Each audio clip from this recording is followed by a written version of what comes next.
Introduction. The time traveler, for so it will be convenient to speak of. Him was expounding a recondite matter to us, his pale gray. Eyes shone and twinkled, and his usually pale face was flushed and animated. The fire burnt brightly and the soft radiance of the incandescent lights in the lilies of silver caught the bubbles that flashed and passed in our glasses. Our chairs, being his patents, embraced and caressed us, rather than submitted to be sat upon, and there was that luxurious after-dinner atmosphere when thought runs, gracefully free of the trammels of precision, and he put it to us in this way, marking the points with a lean forefinger, as we sat and lazily admired his earnestness over this new paradox as we thought it, and his fecundity. You must follow me carefully. I shall have to controvert one or two ideas that are almost universally accepted. Geometry, for instance, they taught you at school is founded on a misconception. Is not that rather a large thing to expect us to begin upon, said Philby, an argumentative person with red hair. I do not mean to ask you to accept anything without reasonable ground for it. You will soon admit as much as I need from you. You know, of course, that a mathematical line, a line of thickness nil, has no real existence. They taught you that neither has a mathematical plane. These things are mere abstractions. That is all right, said the psychologist. Nor having only length, breadth, and thickness can a cube have a real existence. There I object, said Philby. Of course a solid body may exist, all real things. So most people think, but wait a moment, can an instantaneous cube exist? Don't follow you, said Philby. Can a cube that does not last for any time at all have a real existence? Philby became pensive. Clearly, the time traveler proceeded, any real body must have extension in four directions. It must have length, breadth, thickness, and duration, but through a natural infirmity of the flesh, which I will explain to you in a moment, we incline to overlook this fact. There are really four dimensions, three which we call the three planes of space, and a fourth time. There is, however, a tendency to draw an unreal distinction between the former three dimensions and the latter, because it happens that our consciousness moves intermittently in one direction along the latter from the beginning to the end of our lives. That, said a very young man, making spasmodic efforts to relight his cigar over the lamp, that's very clear. Indeed.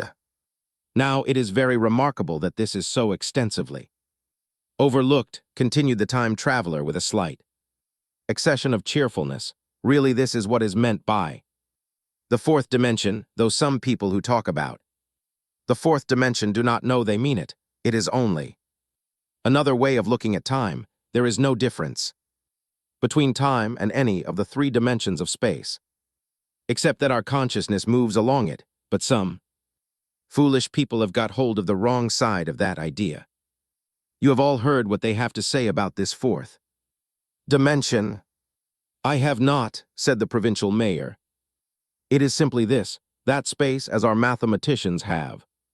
It is spoken of as having three dimensions, which one may call length, breadth, and thickness, and is always definable by reference to three planes, each at right angles to the others. But some philosophical people have been asking, why three dimensions particularly, why not another direction at right angles to the other three, and have even tried to construct a four-dimensional geometry. Professor Simon Newcomb was expounding this to the New York Mathematical Society only a month or so ago. You know how, on a flat surface, which has only two dimensions, we can represent a figure of a three-dimensional solid, and similarly, they think that by models of three dimensions they could represent one of four, if they could master the perspective of the thing. See, I think so, murmured the provincial mayor, and knitting his brows, he lapsed into an introspective state, his lips moving as one who repeats mystic words. Yes, I think I see it now, he said after some time, brightening in a quite transitory manner. Well, I do not mind telling you I have been at work upon this geometry of four dimensions for some time. Some of My results are curious. For instance, here is a portrait of a man at 8 years old, another at 15, another at 17, another at 23, and so on. All these are evidently sections, as it were, three-dimensional representations of his four-dimension being, which is a fixed and unalterable thing. Scientific people, proceeded the time traveler after they pause required for the proper assimilation of this. No. Very well, that time is only a kind of space. Here is a popular scientific diagram, a weather record. This line I trace with my finger shows the movement of the barometer. Yesterday it was so high, yesterday night it fell, then this morning it rose again, and so gently upward to here. Surely the Mercury did not trace this line in any of the dimensions of space generally recognized, but certainly it traced such a line, and that line, therefore, we must conclude was along the time dimension. But, said the medical man, staring hard at a coal in the fire, if time is really only a fourth dimension of space, why is it, and why has it always been, regarded as something different, and why cannot we move in time as we move about in the other dimensions of space? The time traveler smiled. Are you so sure we can move freely in space? Right and left we can go backward and forward freely enough, and men always have done so. I admit we move freely in two dimensions, but how about up and down? Gravitation limits us there. Not exactly, said the medical man. There are balloons. But before the balloons, save for spasmodic jumping and the inequalities of the surface, man had no freedom of vertical movement. Still they could move a little up and down, said the medical man. Easier, far easier down than up. And you cannot move at all in time. You cannot get away from the present moment. My dear sir, that is just where you are wrong. That is just where the whole world has gone wrong. We are always getting away from the present moment, our mental existences, which are immaterial and have no dimensions, are passing along the time dimension with a uniform velocity from the cradle to the grave, just as we should travel down if we began our existence 50 miles above the Earth's surface. But the great difficulty is this, interrupted the psychologist. You can move about in all directions of space, but you cannot move about in time. That is the germ of my great discovery, but you are wrong to say that we cannot move about in time. For instance, if I am recalling an incident very vividly, I go back to the instant of its occurrence. I become absent-minded as you say. I jump back for a moment. Of course, we have no means of staying back for any length of time, any more than a savage or an animal has of staying 6 feet above the ground, but a civilized man is better off than the savage in this respect. He can go up against gravitation in a balloon. And why should he not hope that ultimately he may be able to stop or accelerate his drift along the time dimension, or even turn about and travel the other way? Oh, this, began Philby, is all. Why not, said the time traveler. It's against reason, said Philby. What reason, said the time traveler. You can show black as white by argument, said Philby. But you will never convince me. Possibly not, said the time traveler, but now you begin to see the object of my investigations into the geometry of 4 dimensions. Long ago I had a vague inkling of a machine to travel through time, exclaimed the very young man. That shall travel indifferently in any direction of space, and time as the driver determines. Philby contented himself with laughter.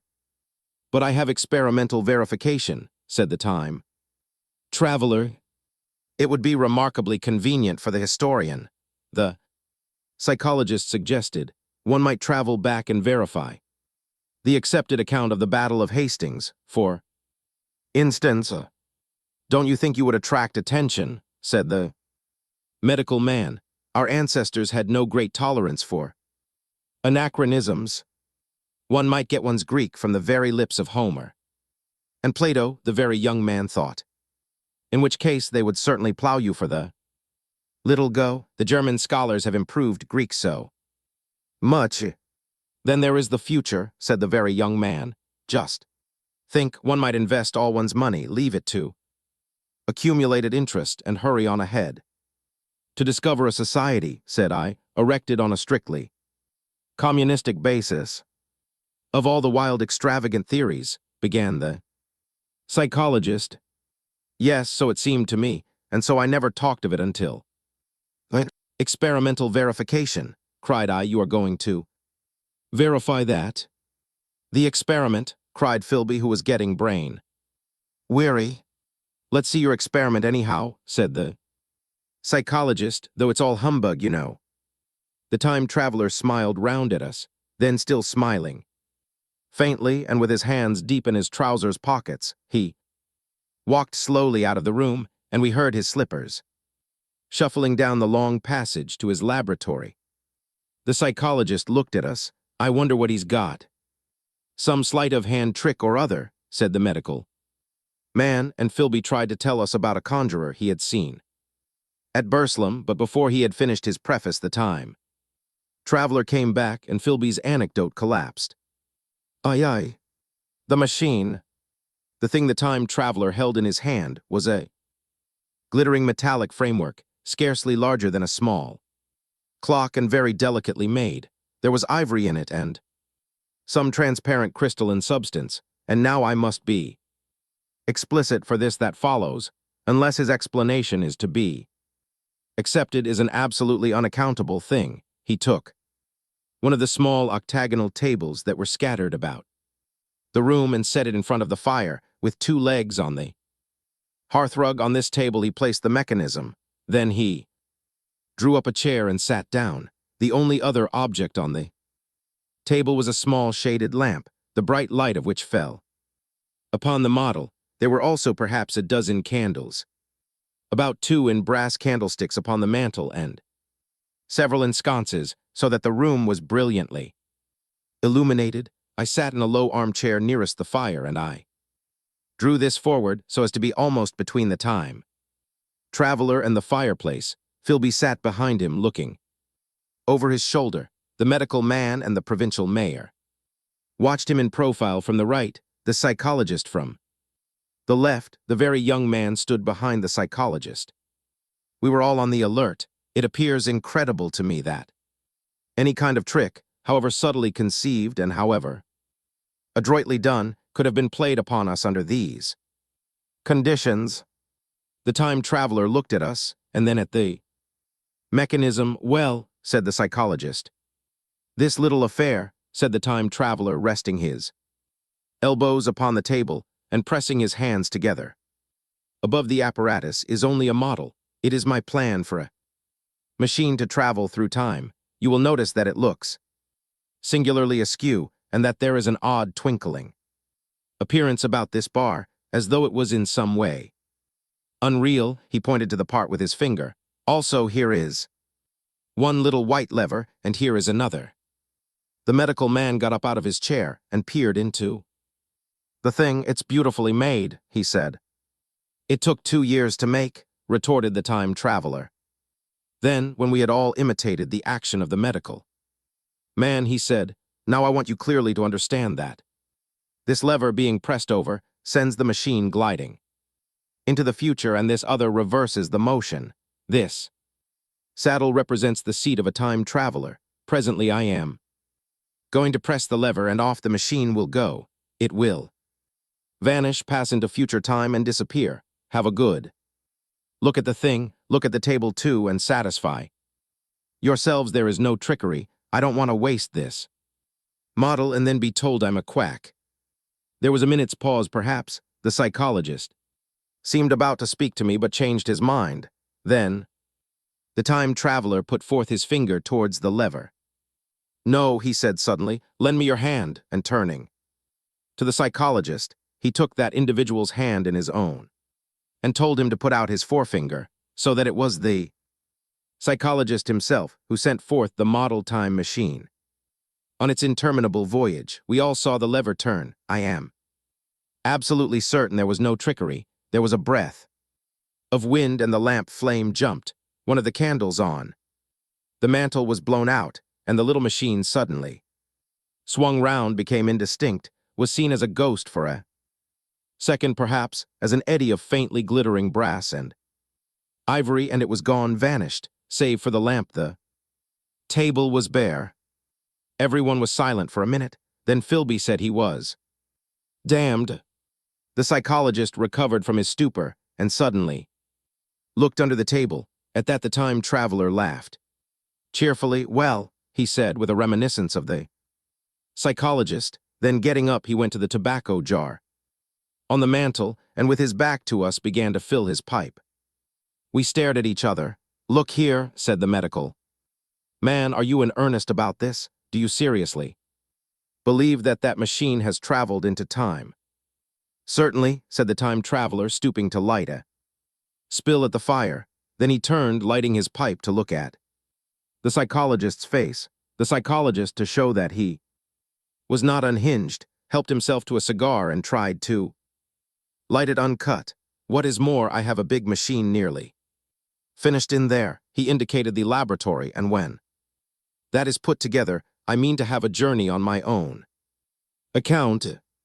You mean to say that that machine has traveled into the future, said Philby. Into the future or the past? I don't for certain know which. After an interval, the psychologist had an inspiration. It must have gone into the past if it has gone anywhere, he said. Why, said the time traveler. Because I presume that it has not moved in space, and if it traveled into the future, it would still be here all this time, since it must have traveled through this time. But, said I, if it traveled into the past, it would have been visible when we came first into this room, and last Thursday when we were here, and the Thursday before that, and so forth. Serious objections, remarked the provincial mayor, an air of impartiality, turning towards the time traveler. Not a bit, said the time traveler, and to the psychologist, you think you can explain that it's presentation below the threshold, you know, diluted presentation. Of course, said the psychologist and reassured us. That's a simple point of psychology, I should have thought. Of it, it's plain enough and helps the paradox delightfully. We cannot see it, nor can we appreciate this machine any more than we can the spoke of a wheel spinning or a bullet flying through the air, if it is traveling through time 50 times or 100 times faster than we are, if it gets through a minute while we get through a second. The impression it creates will of course be only 1/50th or 100th of what it would make if it were not traveling in time. That's plain enough. He passed his hand through the space in which the machine had been. You see, he said, laughing. We sat and stared at the vacant table for a minute or so. Then the time traveler asked us what we thought of it all.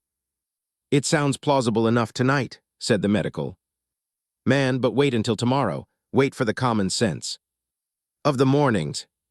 Would you like to see the time machine itself? Asked the time traveler, and therewith taking the lamp in his hand, he led the way down the long, drafty corridor to his laboratory. I remember vividly the flickering light, his queer broad head in silhouette, the dance of the shadows, how we all followed him, puzzled but incredulous, and how therein the laboratory we beheld a larger edition of the little mechanism which we had seen vanish from before our eyes.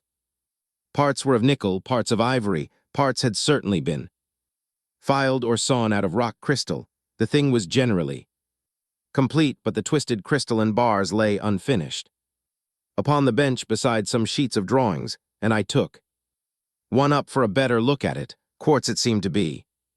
Look here, said the medical man, are you perfectly serious, or is this a trick, like that ghost you showed us last Christmas? Upon that machine, said the time traveler, holding the lamp aloft, I intend to explore time. Is that plain? I was never more serious in my life. None of us quite knew how to take it. I caught Philby's eye over the shoulder of the medical man, and he winked at me solemnly. Aye. The time traveler returns. I think that at that time none of us quite believed in the time machine. The fact is, the time traveler was one of those men who are too clever to be believed. You never felt that you saw all round him. you always suspected some subtle reserve, some ingenuity and ambush behind his lucid frankness. Had Philby shown the model and explained the matter in the time traveler's words, we should have shown him far less skepticism, for we should have perceived his motives. A pork butcher could understand Philby, but the time traveler had more than a touch of whim among his elements, and we distrusted him, things that would have made the fame of a less clever man seem tricks in his hands. It is a mistake to do things too easily. The serious people who took him seriously never felt quite sure of his deportment. They were somehow aware that trusting their reputations for judgment with him was like furnishing a nursery with eggshell china, so I don't think any of us said very much about time traveling in the interval between that Thursday and the next, though its odd potentialities ran no doubt in most of our minds, its plausibility, that is, its practical incredibleness, the curious possibilities of anachronism and of utter confusion it suggested. For my own part, I was particularly preoccupied with the trick of the model that I remember discussing with the medical man, whom I met on Friday at the Linnean. He said he had seen a similar thing at Tübingen and laid considerable stress on the blowing out of the candle, but how the trick was done he could not explain. The next Thursday I went again to Richmond. I suppose I was one of the time traveler's most constant guests, and, arriving late, found 4 or 5 men already assembled in his drawing room. The medical man was standing before the fire with a sheet of paper in one hand and his watch in the other. I looked round for the time traveler, and it's 7:30 now, said the medical man. I suppose we'd better have dinner. Where's, said I, naming our host. You've just come. It's rather odd. He's unavoidably detained. He asks me in this note to lead off with dinner at 7 if he's not back. Says he'll explain when he comes. It seems a pity to let the dinner spoil, said the editor of a well-known daily paper, and thereupon the doctor rang the bell.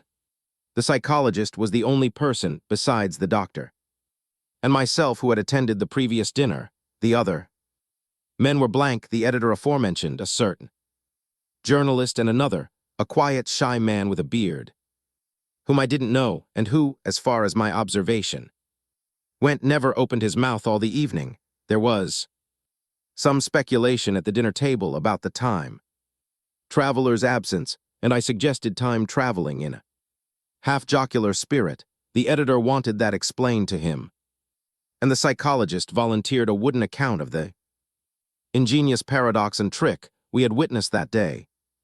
Weak, he was in the midst of his exposition when the door from the corridor opened slowly and without noise. I was facing the door and saw it first. Hallo, I said, at last.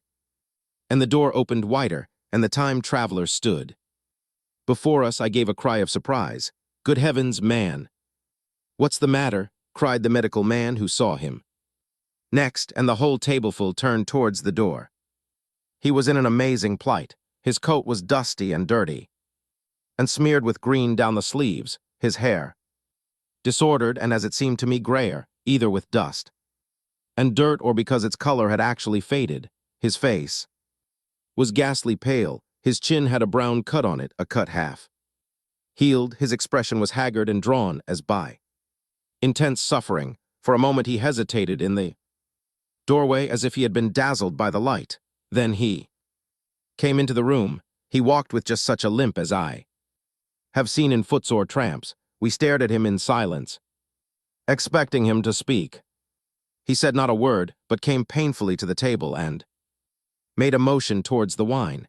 The editor filled a glass of champagne and pushed it towards him. He drained it, and it seemed to do him good, for he looked round the table, and the ghost of his old smile flickered across his face. What on earth have you been up to, man? Said the doctor.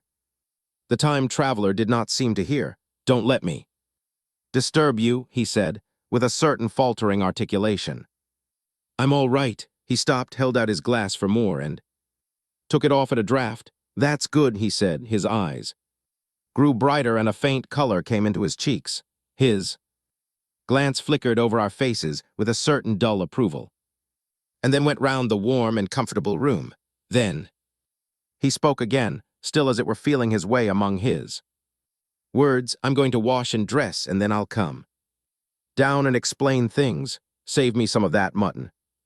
I'm starving for a bit of meat. He looked across at the editor, who was a rare visitor, and hoped he was all right. The editor began a question. Tell you presently, said the time traveler. I'm funny, be all right in a minute. He put down his glass and walked towards the staircase. Door, again I remarked his lameness and the soft padding. Sound of his footfall, and standing up in my place, I saw his feet as he went out. He had nothing on them but a pair of tattered, blood-stained socks. Then the door closed upon him. I had half a mind to follow, till I remembered how he detested any fuss about himself. For a minute, perhaps, my mind was wool-gathering. Then, remarkable behavior of an eminent scientist, I heard the editor say, thinking after his wont in headlines, and this brought my attention back to the bright dinner table. What's the game? Said the journalist. Has he been doing the amateur cadger? I don't follow. I met the eye of the psychologist and read my own interpretation in his face. I thought of the time traveler limping painfully upstairs. I don't think anyone else had noticed his lameness. The first to recover completely from this surprise was the medical man who rang the bell. The time traveler hated to have servants waiting at dinner for a hot plate. At that, the editor turned to his knife and fork with a grunt, and the silent man followed suit. The dinner was resumed. Conversation was exclamatory for a little while, with gaps of wonderment, and then the editor got fervent in his curiosity. Does our friend eke out his modest income with a crossing? Or has he his Nebuchadnezzar phases? He inquired.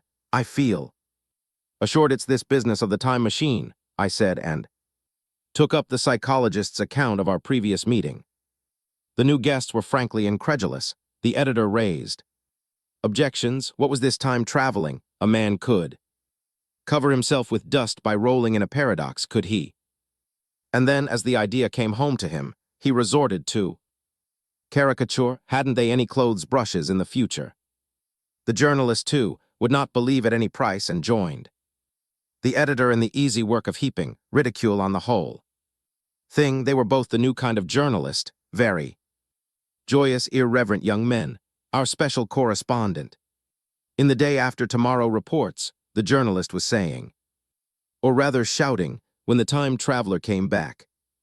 He was dressed in ordinary evening clothes, and nothing save his haggard look remained of the change that had startled me. I say, said the editor hilariously, these chaps here say you have been traveling into the middle of next week. Tell us all about little Rosebery, will you? What will you take for the lot? The time traveler came to the place reserved for him. Without a word, he smiled quietly in his old way. Where S? My mutton, he said. What a treat it is to stick a fork into. Meet again. Story, cried the editor. Story be damned, said the time traveler. I want something to eat. I won't say a word until I get some peptone into my arteries, thanks, and the salt. One word, said I, have you been time traveling? Yes, said the time traveler with his mouth full, nodding his head.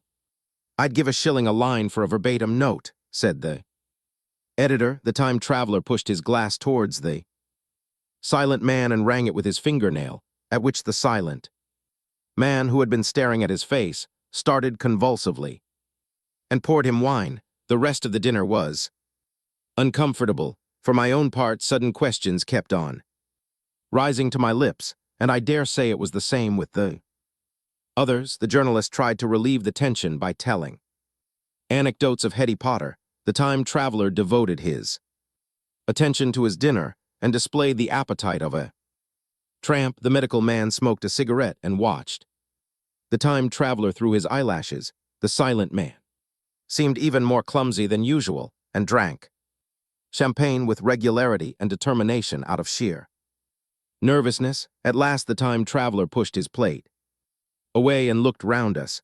I suppose I must apologize, he Said I was simply starving. I've had a most amazing time. He reached out his hand for a cigar and cut the end. But, come into the smoking room. It's too long a story to tell. Over greasy plates, and ringing the bell in passing, he led the way into the adjoining room. You have told blank and dash and chose about the machine, he said to me, leaning back in his easy chair and naming the 3 new guests. But the thing's a mere paradox, said the editor. I can't argue tonight. I don't mind telling you the story. But I can't argue. I will, he went on, tell you the story of what has happened to me if you like, but you must refrain from interruptions. I want to tell it, badly, most of it will sound like lying, so be it. It's true, every word of it, all the same. I was in my laboratory at 4 o'clock, and since then, I've lived 8 days, such days as no human being ever lived before. I'm nearly worn out, but I shan't sleep till I've told this thing over to you, then I shall go to bed, but no interruptions, is it agreed? Agreed, said the editor, and the rest of us echoed. Agreed, and with that the time traveler began his story. As I have set it forth, he sat back in his chair at first and spoke like a weary man. Afterwards he got more animated. In writing it down I feel, with only too much keenness, the inadequacy of pen and ink, and above all my own inadequacy to express its quality. You read, I will suppose, attentively enough, but you cannot see the speaker's white, sincere face in the bright circle of the little lamp, nor hear the intonation of his voice. You cannot know how his expression followed the turns of his story. Most of us hearers were in shadow, for the candles in the smoking room had not been lighted, and only the face of the journalist and the legs of the silent man from the knees downward were illuminated. At first we glanced now and again at each other. After a time we ceased to do that and looked only at the time traveler's face. IV. Time traveling. I told some of you last Thursday of the principles of the time machine and showed you the actual thing itself. Incomplete in the workshop, there it is now, a little travel. Worn truly, and one of the ivory bars is cracked and a brass rail bent, but the rest of it sound enough. I expected to finish it on Friday, but on Friday, when the putting together was nearly done, I found that one of the nickel bars was exactly 1 inch too short, and this I had to get remade, so that the thing was not complete until this morning. It was at 10 o'clock today that the first of all time machines began its career. I gave it a last tap, tried all the screws again, put 1 more drop of oil on the quartz rod, and sat myself in the saddle. I suppose a suicide who holds a pistol to his skull feels much the same wonder at what will come next as I felt.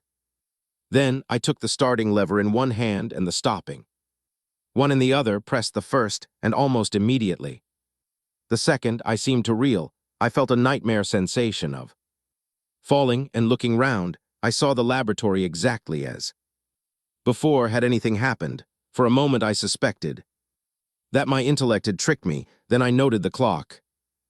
Moment before, as it seemed, it had stood at a minute or so past 10. Now it was nearly 3:30.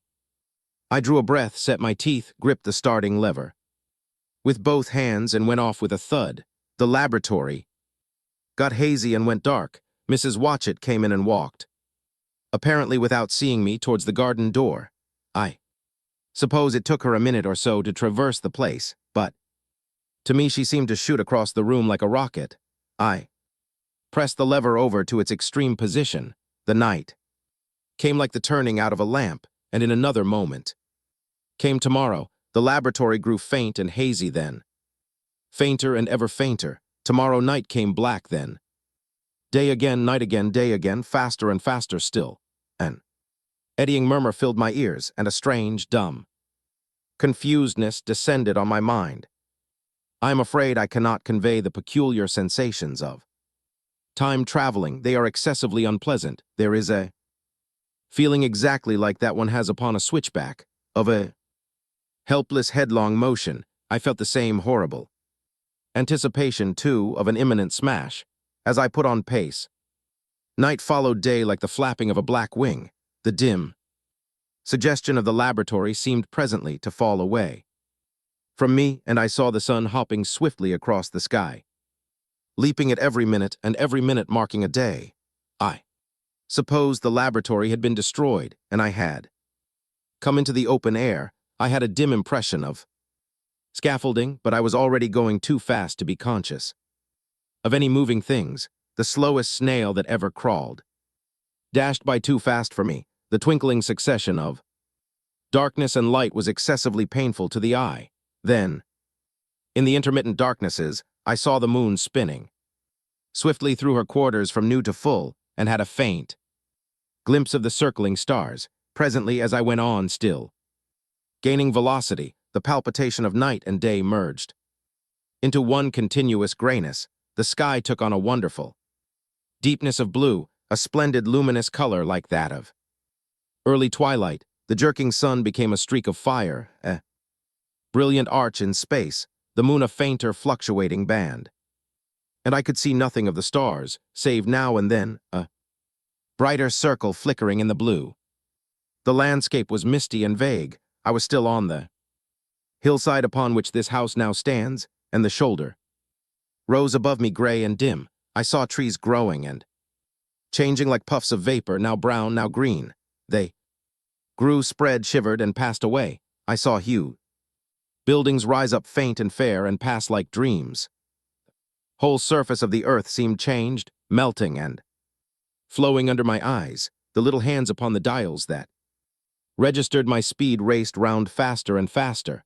Presently, I noted that the sun belt swayed up and down, from solstice to solstice in a minute or less, and that consequently my pace was over a year a minute, and minute by minute the white snow flashed across the world and vanished and was followed by the bright, brief green of spring. The unpleasant sensations of the start were less poignant now.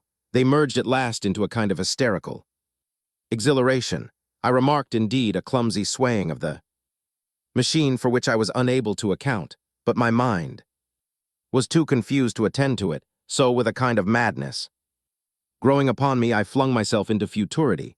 At first I scarce thought of stopping, scarce thought of anything but these new sensations, but presently a fresh series of impressions grew up in my mind, a certain curiosity and therewith certain dread, until at last they took complete possession of me. What strange developments of humanity, what wonderful advances upon our rudimentary civilization, I thought might not appear when I came to look nearly into the dim elusive world that raced and fluctuated before my eyes. I saw great and splendid architecture rising about me, more massive than any buildings of our own time, and yet, as it seemed built of glimmer and mist, I saw richer green flow up the hillside and remain there without any wintry intermission. Even through the veil of my confusion, the earth seemed very fair, and so my mind came round to the business of stopping. The peculiar risk lay in the possibility of my finding some substance in the space which I, or the machine, occupied. So long as I traveled at a high velocity through time, this scarcely mattered. I was, so to speak, attenuated, was slipping like a vapor through the interstices of intervening substances, but to come to a stop involved the jamming of myself, molecule by molecule, into whatever lay in my way, meant bringing my atoms into such intimate contact with those of the obstacle that a profound chemical reaction, possibly a far-reaching explosion, would result and blow myself and my apparatus out of all possible dimensions into the unknown. This possibility had occurred to me again and again while I was making the machine, but then I had cheerfully accepted it as an unavoidable risk, one of the risks a man has got to take. Now the risk was inevitable. I no longer saw it in the same cheerful light. The fact is that, insensibly, the absolute strangeness of everything, the sickly jarring and swaying of the machine, above all, the feeling of prolonged falling, had absolutely upset my nerves. I told myself that I could never stop, and with a gust of petulance I resolved to stop forthwith. Like an impatient fool, I lugged over the lever, and incontinently the thing went reeling over, and I was flung headlong through the air. There was the sound of a clap of thunder in my ears. I may have been stunned for a moment. A pitiless hail was hissing round me, and I was sitting on soft turf in front of the overset machine. Everything still seemed gray, but presently I remarked that the confusion in my ears was gone. I looked round me. I was on what seemed to be a little lawn in a garden, surrounded by rhododendron bushes, and I noticed that their mauve and purple blossoms were dropping in a shower under the beating of the hailstones. The rebounding, dancing hail hung in a little cloud over the machine and drove along the ground like smoke. In a moment I was wet to the skin. "Fine hospitality," said I to a man who has traveled innumerable years to see you. Presently I thought what a fool I was to get wet. I stood up and looked round me. A colossal figure carved, apparently in some white stone, loomed indistinctly beyond. The rhododendrons through the hazy downpour, but all else of the world was invisible. My sensations would be hard to describe. As the columns of hail grew thinner, I saw the white figure more distinctly. It was very large, for a silver birch tree touched its shoulder. It was of white marble, in shape something like a winged sphinx, but the wings, instead of being carried vertically at the sides, were spread so that it seemed to hover. The pedestal, it appeared to me, was of bronze and was thick with verdigris. It chanced that the face was towards me. The sightless eyes seemed to watch me. There was the faint shadow of a smile on the lips. It was greatly weather-worn, and that imparted an unpleasant suggestion of disease. I stood looking at it for a little space, half a minute perhaps, or half an hour. It seemed to advance and to recede as the hail drove before it denser or thinner. At last I tore my eyes from it for a moment and saw that the hail curtain had worn threadbare and that the sky was lightening with the promise of the sun. I looked up again at the crouching white shape, and the full temerity of my voyage came suddenly upon me. What might appear when that hazy curtain was altogether withdrawn? What might not have happened to men? What if cruelty had grown into a common passion? What if in this interval the race had lost its manliness and had developed into something inhuman, unsympathetic, and overwhelmingly powerful? I might seem some old-world savage animal, only the more dreadful and disgusting for our common likeness, a foul creature to be incontinently slain. Already I saw other vast shapes, huge buildings with intricate parapets and tall columns, with a wooded hillside dimly creeping in upon me through the lessening storm. I was seized with a panic fear. I turned frantically to the time machine and strove hard to readjust it. As I did so, the shafts of the sun smote through the thunderstorm. The gray downpour was swept aside and vanished like the trailing garments of a ghost. Above me, in the intense blue of the summer sky, some faint brown shreds of cloud whirled into nothingness. The great buildings about me stood out clear and distinct, shining with the wet of the thunderstorm, and picked out in white by the unmelted hailstones piled along their courses. I felt naked in a strange world. I felt as perhaps a bird may feel in the clear air, knowing the hawk wings above and will swoop. My fear grew to frenzy. I took a breathing space, set my teeth, and again grappled fiercely, wrist and knee, with the machine. It gave under my desperate onset and turned over. It struck my chin violently. One hand on the saddle, the other on the lever, I stood, panting heavily, in attitude to mount again. But with this recovery of a prompt retreat, my courage recovered. I looked more curiously and less fearfully at this world of the remote future. In a circular opening high up the wall of the nearer house, I saw a group of figures clad in rich, soft robes. They had seen me, and their faces were directed towards me. Then I heard voices approaching me. Coming through the bushes by the white sphinx were the heads and shoulders of men running. One of these emerged in a pathway leading straight to the little lawn upon which I stood with my machine. He was a slight creature, perhaps 4 feet high, clad in a purple tunic, girdled at the waist with a leather belt, sandals, or buskins. I could not clearly distinguish which were on his feet. His legs were bare to the knees. and his head was bare. Noticing that, I noticed for the first time how warm the air was. He struck me as being a very beautiful and graceful creature, but indescribably frail. His flushed face reminded me of the more beautiful kind of consumptive, that hectic beauty of which we used to hear so much. At the sight of him, I suddenly regained confidence. I took my hands from the machine. In the golden age. In another moment, we were standing face to face, I and this fragile thing out of futurity. He came straight up to me and laughed into my eyes. The absence from his bearing of any sign of fear struck me at once. Then he turned to the two others who were following him and spoke to them in a strange and very sweet and liquid tongue. There were others coming, and presently a little group of perhaps 8 or 10 of these exquisite creatures were about me. One of them addressed me. It came into my head, oddly enough, that my voice was too harsh and deep for them, so I shook my head and, pointing to my ears, shook it again. He came a step forward, hesitated, and then touched my hand.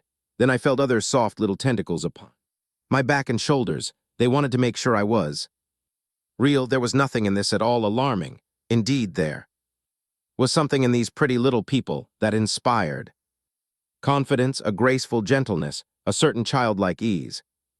And besides, they looked so frail that I could fancy myself flinging the whole dozen of them about like ninepins. But I made a sudden motion to warn them when I saw their little pink hands feeling at the time machine. Happily then, when it was not too late, I thought of a danger I had hitherto forgotten, and reaching over the bars of the machine, I unscrewed the little levers that would set it in motion, and put these in my pocket. Then I turned again to see what I could do in the way of communication. And then, looking more nearly into their features, I saw some further peculiarities in their Dresden china type of prettiness. Their hair, which was uniformly curly, came to a sharp end at the neck and cheek. There was not the faintest suggestion of it on the face, and their ears were singularly minute. The mouths were small, with bright red, rather thin lips, and the little chins ran to a point. The eyes were large and mild, and this may seem egotism on my part. I fancied even that there was a certain lack of the interest I might have expected in them, as they made no effort to communicate with me, but simply stood round me smiling and speaking in soft cooing notes to each other. I began the conversation. I pointed to the time machine and to myself. Then, hesitating for a moment how to express time, I pointed to the sun. At once, a quaintly pretty little figure in checkered purple and white followed my gesture, and then astonished me by imitating the sound of thunder. For a moment I was staggered, though the import of his gesture was plain enough. The question had come into my mind abruptly. Were these creatures fools? You may hardly understand how it took me. You see, I had always anticipated that the people of the year 800 and 2000 odd would be incredibly in front of us. Knowledge, art, everything. Then one of them suddenly asked me a question that showed him to be on the intellectual level of one of our 5-year-old children. Asked me, in fact, if I had come from the sun in a thunderstorm. It let loose the judgment I had suspended upon their clothes, their frail light limbs and fragile features. A flow of disappointment rushed across my mind. For a moment I felt that I had built the time machine in vain. I nodded, pointed to the sun, and gave them such a vivid rendering of a thunderclap as startled them. They all withdrew a pace or so and bowed. Then came one laughing towards me, carrying a chain of beautiful flowers altogether new to me, and put it about my neck. The idea was received with melodious applause, and presently they were all running to and fro for flowers, and laughingly flinging them upon me until I was almost smothered with blossom. You, who have never seen the like, can scarcely imagine what delicate and wonderful flowers countless years of culture had created. Then someone suggested that their plaything should be exhibited in the nearest building, and so I was led past the Sphinx of white marble, which had seemed to watch me all the while with a smile at my astonishment, towards a vast gray edifice of fretted stone, as I went with them the memory of my confident anticipations of a profoundly grave and intellectual posterity came, with irresistible merriment to my mind. The building had a huge entry and was altogether of colossal dimensions.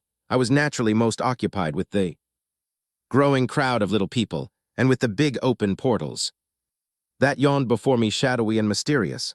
My general impression of the world I saw over their heads was a tangled waste of beautiful bushes and flowers, a long, neglected and yet weedless garden. I saw a number of tall spikes of strange white flowers, measuring a foot perhaps. Across the spread of the waxen petals, they grew scattered, as if wild among the variegated shrubs, but, as I say, I did not examine them closely at this time.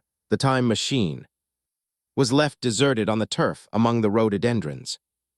The arch of the doorway was richly carved, but naturally I did not observe the carving very narrowly, though I fancied I saw suggestions of old Phoenician decorations as I passed through, and it struck me that they were very badly broken and weather-worn. Several more brightly clad people met me in the doorway, and so we entered, I dressed in dingy 19th century garments, looking grotesque enough, garlanded with flowers and surrounded by an eddying mass of bright, soft-colored robes and shining white limbs in a melodious whirl of laughter and laughing speech.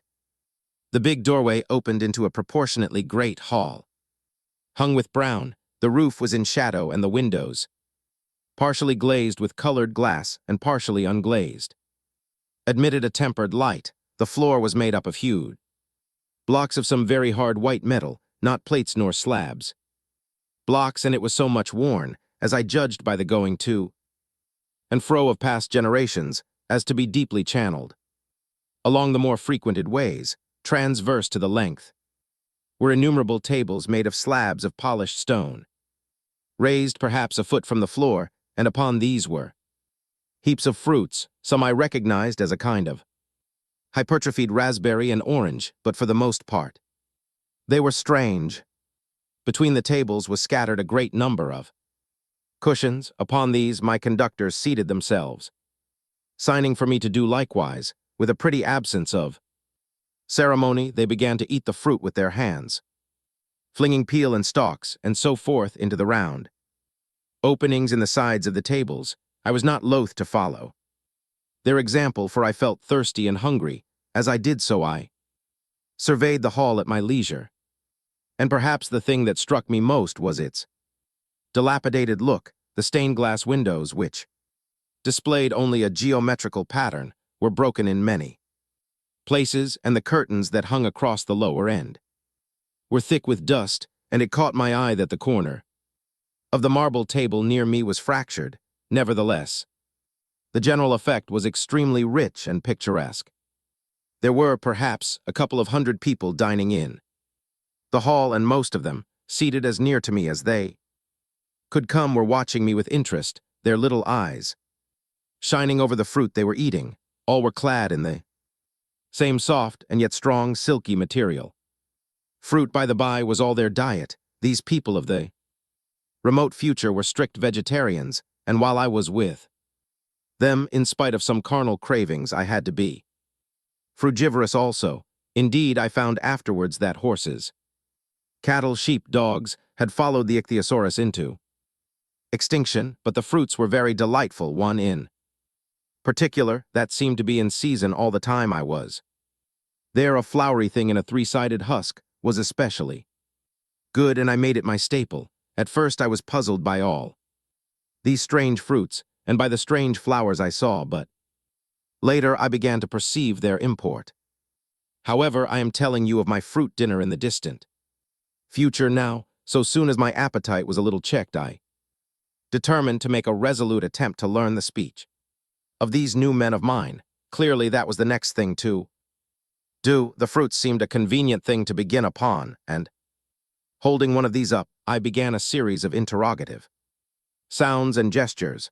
I had some considerable difficulty in conveying my meaning. At first my efforts met with a stare of surprise or inextinguishable laughter, but presently a fair Haired little creature seemed to grasp my intention and repeated a name. They had to chatter and explain the business at great length to each other, and my first attempts to make the exquisite little sounds of their language caused an immense amount of genuine, if uncivil, amusement. However, I felt like a schoolmaster amidst children and persisted, and presently I had a score of noun substantives at least at my command, and then I got to demonstrative pronouns and even the verb to eat.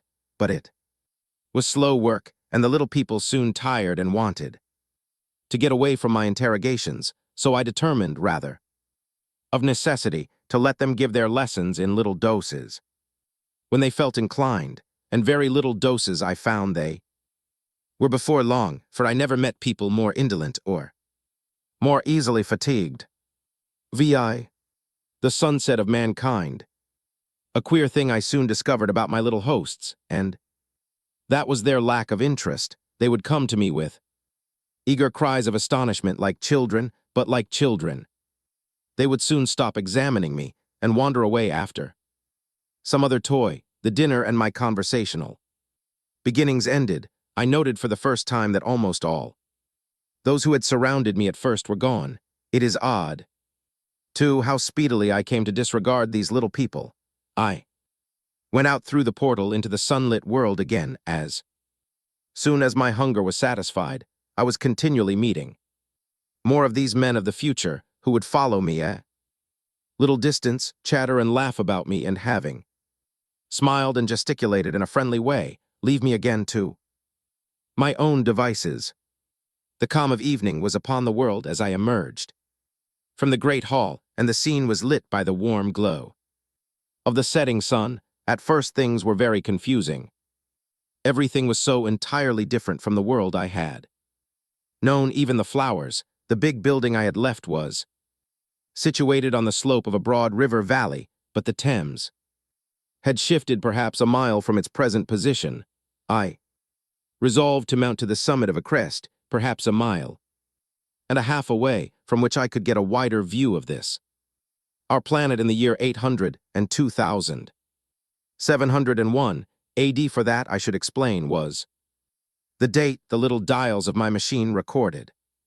As I walked, I was watching for every impression that could possibly help to explain the condition of ruinous splendor in which I found the world, for ruinous it was.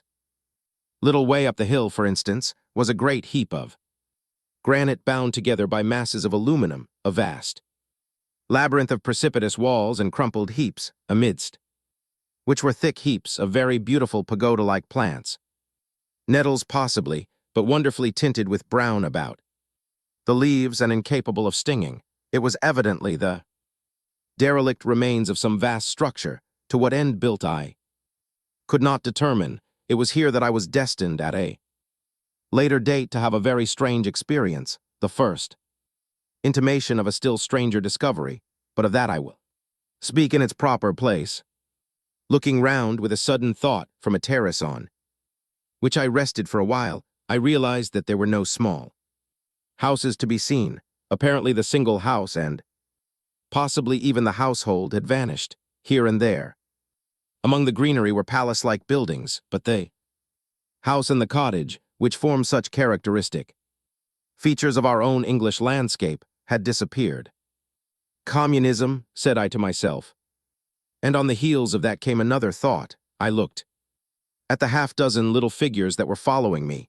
Then, in a flash, I perceived that all had the same form of costume, the same soft, hairless visage, and the same girlish rotundity of limb. It may seem strange, perhaps, that I had not noticed this before, but everything was so strange. Now, I saw the fact plainly enough, in costume and in all the differences of texture and bearing that now mark off the sexes from each other. These people of the future were alike, and the children seemed to my eyes to be but the miniatures of their parents. I judged then that the children of that time were extremely precocious, physically at least, and I found afterwards abundant verification of my opinion.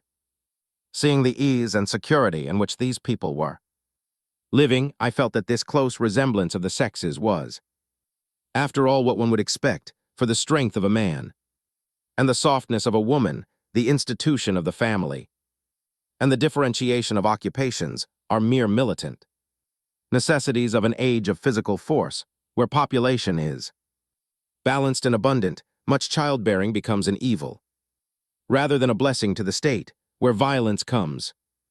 But rarely and offspring are secure, there is less necessity. Indeed, there is no necessity for an efficient family, and the specialization of the sexes with reference to their children's needs disappears. We see some beginnings of this even in our own time, and in this future age it was complete. This, I must remind you, was my speculation at the time. Later I was to appreciate how far it fell short of the reality. While I was musing upon these things, my attention was attracted by a pretty little structure, like a well under a cupola. I thought in a transitory way of the oddness of wells still existing, and then resumed the thread of my speculations. There were no large buildings towards the top of the hill, and as my walking powers were evidently miraculous, I was presently left alone for the first time. With a strange sense of freedom and adventure, I pushed on up to the crest. There I found a seat of some yellow metal that I did not recognize, corroded in places with a kind of pinkish rust and half smothered in soft moss, the armrests cast and filed into the resemblance of griffins' heads. I sat down on it, and I surveyed the broad view of our old world under the sunset of that long day. It was as sweet and fair a view as I have ever seen. The sun had already gone below the horizon, and the west was flaming gold, touched with some horizontal bars of purple and crimson. Below was the valley of the Thames, in which the river lay like a band of burnished steel. I have already spoken of the great palaces dotted about among the variegated greenery, some in ruins and some still occupied. Here and there rose a white or silvery figure in the waste garden of the earth. Here and there came the sharp vertical line of some cupola or obelisk. There were no hedges, no signs of proprietary rights, no evidences of agriculture. The whole earth had become a garden. So watching, I began to put my interpretation upon the things I had seen, and as it shaped itself to me that evening, my interpretation was something in this way. Afterwards I found I had got only a half-truth, or only a glimpse of one facet of the truth. It seemed to me that I had happened upon humanity. Upon the wane, the ruddy sunset set me thinking of the sunset of mankind. For the first time I began to realize an odd consequence of the social effort in which we are at present engaged, and yet come to think it is a logical consequence enough. Strength is the outcome of need. Security sets a premium on feebleness. The work of ameliorating the conditions of life, the true civilizing process that makes life more and more secure, had gone steadily on to a climax, one triumph of a united humanity. Over nature had followed another. Things that are now mere dreams had become projects deliberately put in hand and carried forward, and the harvest was what I saw. After all, the sanitation and the agriculture of today are still in the rudimentary stage. The science of our time has attacked but a little department of the field of human disease, but even so, it spreads its operations very steadily and persistently. Our agriculture and horticulture destroy a weed just here and there, and cultivate perhaps a score or so of wholesome plants, leaving the greater number to fight out of balance as they can. We improve our favorite plants and animals, and how few they are, gradually by selective breeding. Now a new and better peach, now a seedless grape, now a sweeter and larger flower, now a more convenient breed of cattle. We improve them gradually, because our ideals are vague and tentative, and our knowledge is very limited, because nature, too, is shy and slow in our clumsy hands. Someday all this will be better, organized and still better. That is the drift of the current. In spite of the eddies, the whole world will be intelligent, educated and cooperating. Things will move faster and faster towards the subjugation of nature. In the end, wisely and carefully, we shall readjust the balance of animal and vegetable life to suit our human needs. This adjustment, I say, must have been done and done. Well, done indeed for all time in the space of time across, which my machine had leapt. The air was free from gnats, the earth from weeds or fungi. Everywhere were fruits and sweet and delightful flowers. Brilliant butterflies flew hither and thither. The ideal of preventive medicine was attained. Diseases had been stamped out. I saw no evidence of any contagious diseases during all my stay, and I shall have to tell you later that even the processes of putrefaction and decay had been profoundly affected by these changes. Social triumphs, too, had been affected. I saw mankind housed in splendid shelters, gloriously clothed, and as yet I had found them engaged in no toil. There were no signs of struggle, neither social nor economical struggle. The shop, the advertisement traffic, all that commerce which constitutes the body of our world was gone. It was natural, on that golden evening, that I should jump at the idea of a social paradise. The difficulty of increasing population had been met, I guessed, and population had ceased to increase. But with this change in condition comes inevitably adaptations to the change. What, unless biological science is a mass of errors, is the cause of human intelligence and vigor, hardship, and freedom, conditions under which the active, strong, and subtle survive, and the weaker go to the wall, conditions that put a premium upon the loyal alliance of capable men, upon self-restraint, patience, and decision, and the institution of the family, and the emotions that arise therein, the fierce jealousy, the tenderness for offspring, parental self-devotion, all found their justification and support in the imminent dangers of the young. Now, are these imminent dangers? There is a sentiment arising, and it will grow, against connubial jealousy, against fierce maternity, against passion of all sorts, unnecessary things, now, and things that make us uncomfortable, savage survivals, discords in a refined and pleasant life. I thought of the physical slightness of the people there, lack of intelligence, and those big abundant ruins, and it strengthened my belief in a perfect conquest of nature. For after the battle comes quiet. Humanity had been strong, energetic, and intelligent, and had used all its abundant vitality to alter the conditions under which it lived, and now came the reaction of the altered conditions. Under the new conditions of perfect comfort and security, that restless energy, that with us is strength, would become weakness. Even in our own time, certain tendencies and desires, once necessary to survival, are a constant source of failure. Physical courage and the love of battle, for instance, are no great help, may even be hindrances to a civilized man, and in a state of physical balance and security, power, intellectual as well as physical, would be out of place. For countless years I judged there had been no danger of war or solitary violence, no danger from wild beasts, no wasting disease to require strength of constitution, no need of toil.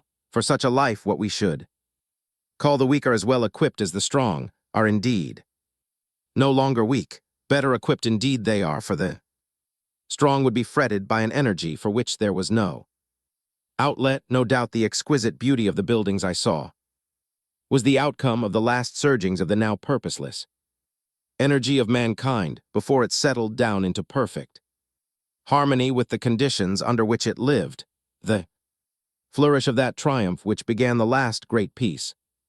This has ever been the fate of energy and security. It takes to art and to eroticism, and then come languor and decay.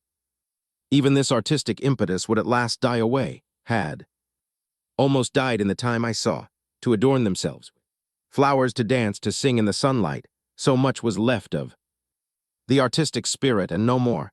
Even that would fade in the end into a contented inactivity. We are kept keen on the grindstone of pain and necessity, and it seemed to me that here was that hateful grindstone broken at last.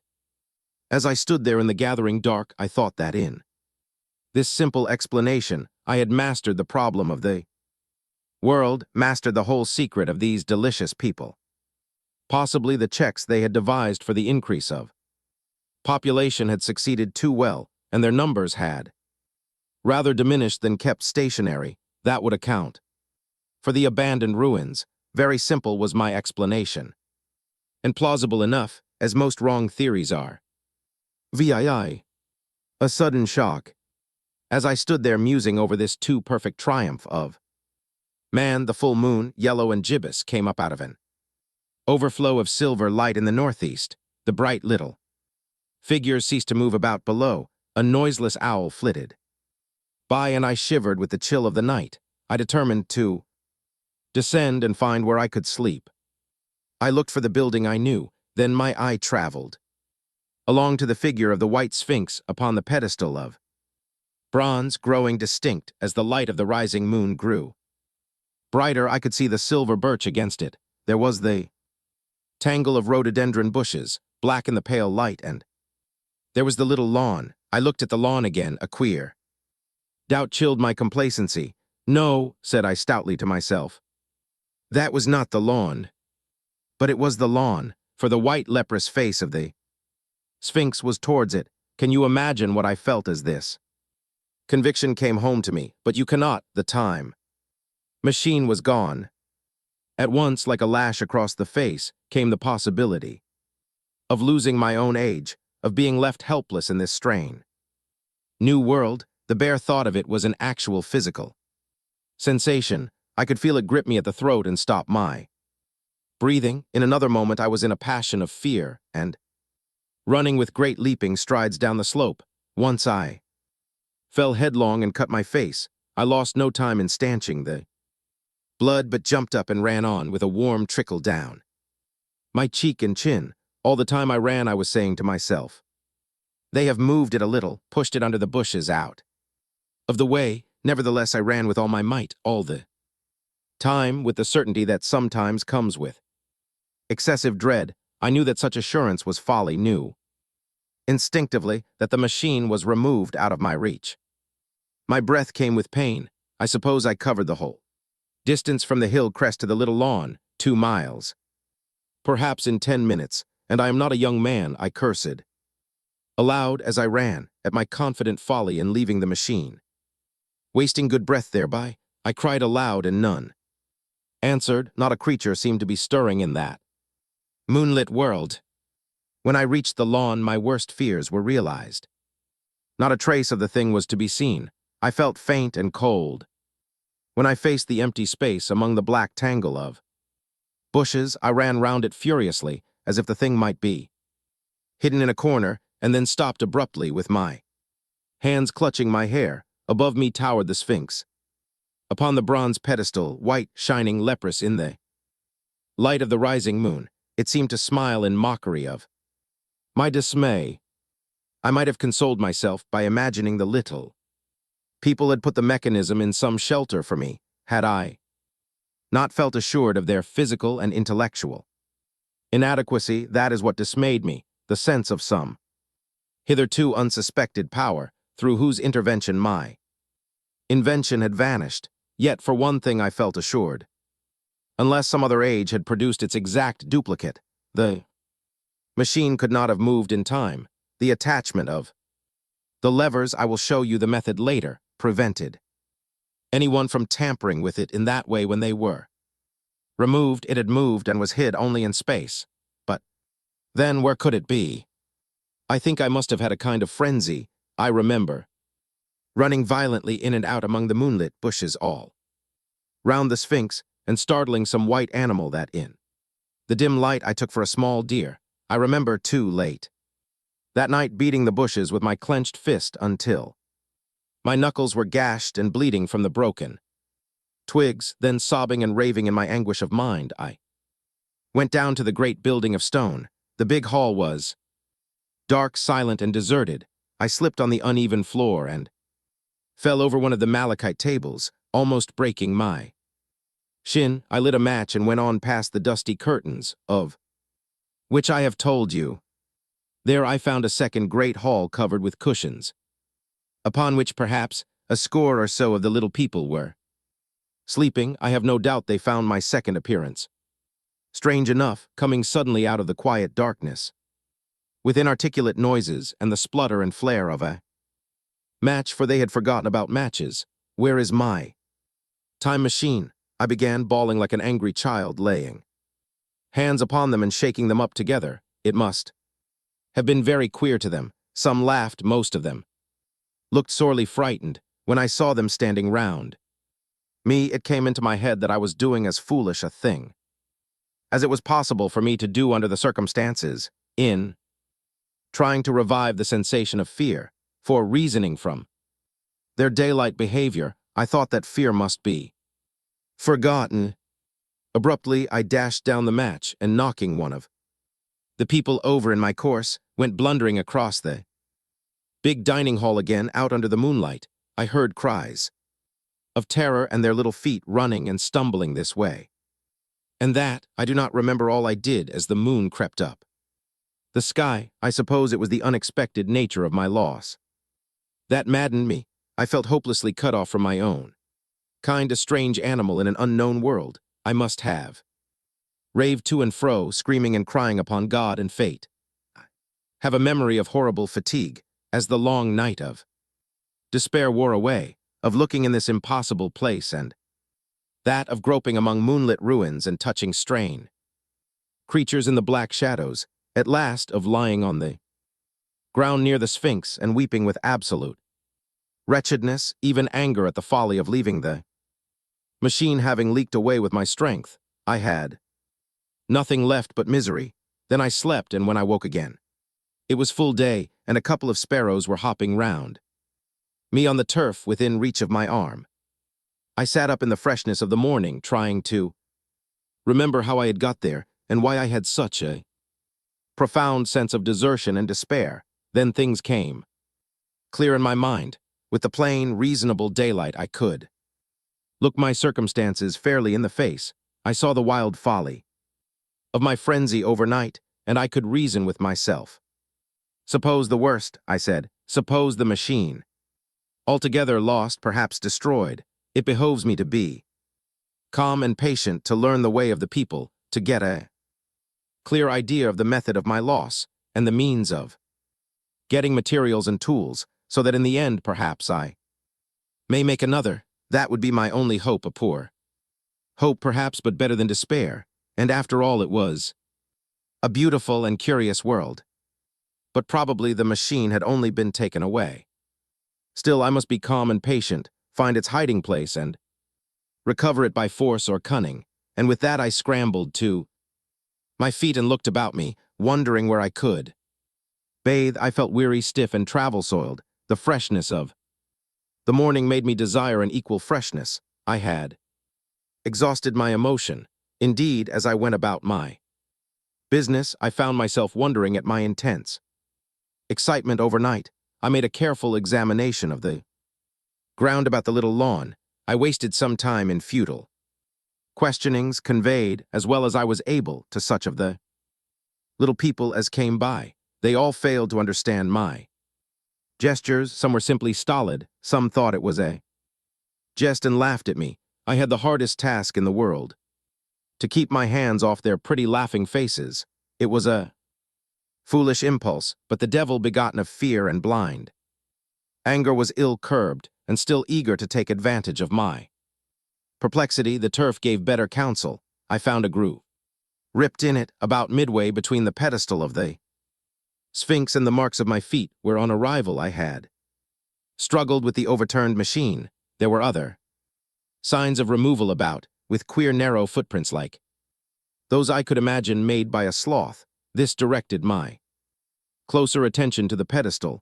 It was, as I think I have said, of bronze. It was not a mere block, but highly decorated with deep-framed panels on either side. I went and rapped at these. The pedestal was hollow. Examining the panels with care, I found them discontinuous with the frames. There were no handles or keyholes, but possibly the panels, if they were doors, as I supposed, opened from within. One thing was clear enough to my mind. It took no very great mental effort to infer that my time machine was inside that pedestal, but how it got there was a different problem. I saw the heads of two orange-clad people coming through the bushes and under some blossom-covered apple trees towards me. I turned smiling to them and beckoned them to me. They came, and then, pointing to the bronze pedestal, I tried to intimate my wish to open it. But at my first gesture towards this, they behaved very oddly. I don't know how to convey their expression to you. Suppose you were to use a grossly improper gesture to a delicate-minded woman, it is how she would look. They went off as if they had received the last possible insult. I tried a sweet-looking little chap in white next, with exactly the same result. Somehow his manner made me feel ashamed of myself, but as you know, I wanted the time machine, and I tried him once more. As he turned off like the others, my temper got the better of me. In 3 strides I was after him, had him by the loose part of his robe round the neck, and began dragging him towards the Sphinx. Then I saw the horror and repugnance of his face, and all of a sudden I let him go. But I was not beaten yet. I banged with my fist at the bronze panels. I thought I heard something stir inside. To be explicit, I thought I heard a sound like a chuckle, but I must have been mistaken. Then I got a big pebble from the river and came and hammered till I had flattened a coil in the decorations, and the verdigris came off in powdery flakes. The delicate little people must have heard me hammering in gusty outbreaks a mile away on either hand, but nothing came of it. I saw a crowd of them upon the slopes looking furtively at me. At last, hot and tired, I sat down to watch the place, but I was too restless to watch long. I am too occidental for a long vigil. I could work at a problem for years, but to wait inactive for 24 hours, that is another matter. I got up after a time and began walking aimlessly through the bushes towards the hill again. Patience, said I to myself. If you want your machine again, you must leave that Sphinx alone. If they mean to take your machine away, it's little good you're wrecking their bronze panels, and if they don't, you will get it back as soon as you can ask for it. To sit among all those unknown things before a puzzle like that is hopeless. That way lies monomania. Face this world, learn its ways, watch it, be careful of too hasty guesses at its meaning. In the end you will find clues to it all. Then, suddenly, the humor of the situation came into my mind. The thought of the years I had spent in study and toil to get into the future age, and now my passion of anxiety to get out of it. I had made myself the most complicated and the most hopeless trap that ever a man devised. Although it was at my own expense, I could not help myself. I laughed aloud. Going through the big palace, it seemed to me that the little people avoided me. It may have been my fancy, or it may have had something to do with my hammering at the gates of bronze, yet I felt tolerably sure of the avoidance. I was careful, however, to show no concern and to abstain from any pursuit of them, and in the course of a day or two, things got back to the old footing. I made what progress I could in the language, and in addition I pushed my explorations here and there. Either I missed some subtle point, or their language was excessively simple, almost exclusively composed of concrete substantives and verbs. There seemed to be few, if any, abstract terms or little use of figurative language. Their sentences were usually simple and of 2 words, and I failed to convey or understand any. But the simplest propositions, I determined to put the thought of my time machine and the mystery of the bronze doors under the Sphinx as much as possible in a corner of memory, until my growing knowledge would lead me back to them in a natural way. Yet a certain feeling, you may understand, tethered me in a circle of a few miles round the point of my arrival. VIII. Explanation. So far as I could see, all the world displayed the same exuberant richness as the Thames Valley. From every hill I climbed I saw the same abundance of splendid buildings, endlessly varied in material and style, the same clustering thickets of evergreens, the same blossom-laden trees and tree ferns. Here and there water shone like silver, and beyond the land rose into blue undulating hills, and so faded into the serenity of the sky. A peculiar feature which presently attracted my attention was the presence of certain circular wells, several, as it seemed to me, of a very great depth. One lay by the path up the hill which I had followed during my first walk. Like the others, it was rimmed with bronze curiously wrought and protected by a little cupola from the rain. Sitting by the side of these wells and peering down into the shafted darkness, I could see no gleam of water, nor could I start any reflection with a lighted match, but in all of them I heard a certain sound, a thud. Thud, thud, like the beating of some big engine, and I discovered from the flaring of my matches that a steady current of air set down the shafts. Further, I threw a scrap of paper into the throat of one, and instead of fluttering slowly down, it was at once sucked swiftly out of sight. After a time, too, I came to connect these wells with tall towers standing here and there upon the slopes, for above them there was often just such a flicker in the air as one sees on a hot day above a sun-scorched beach. Putting things together, I reached a strong suggestion of an extensive system of subterranean ventilation, whose true import it was difficult to imagine. I was at first inclined to associate it with the sanitary apparatus of these people. It was an obvious conclusion, but it was absolutely wrong.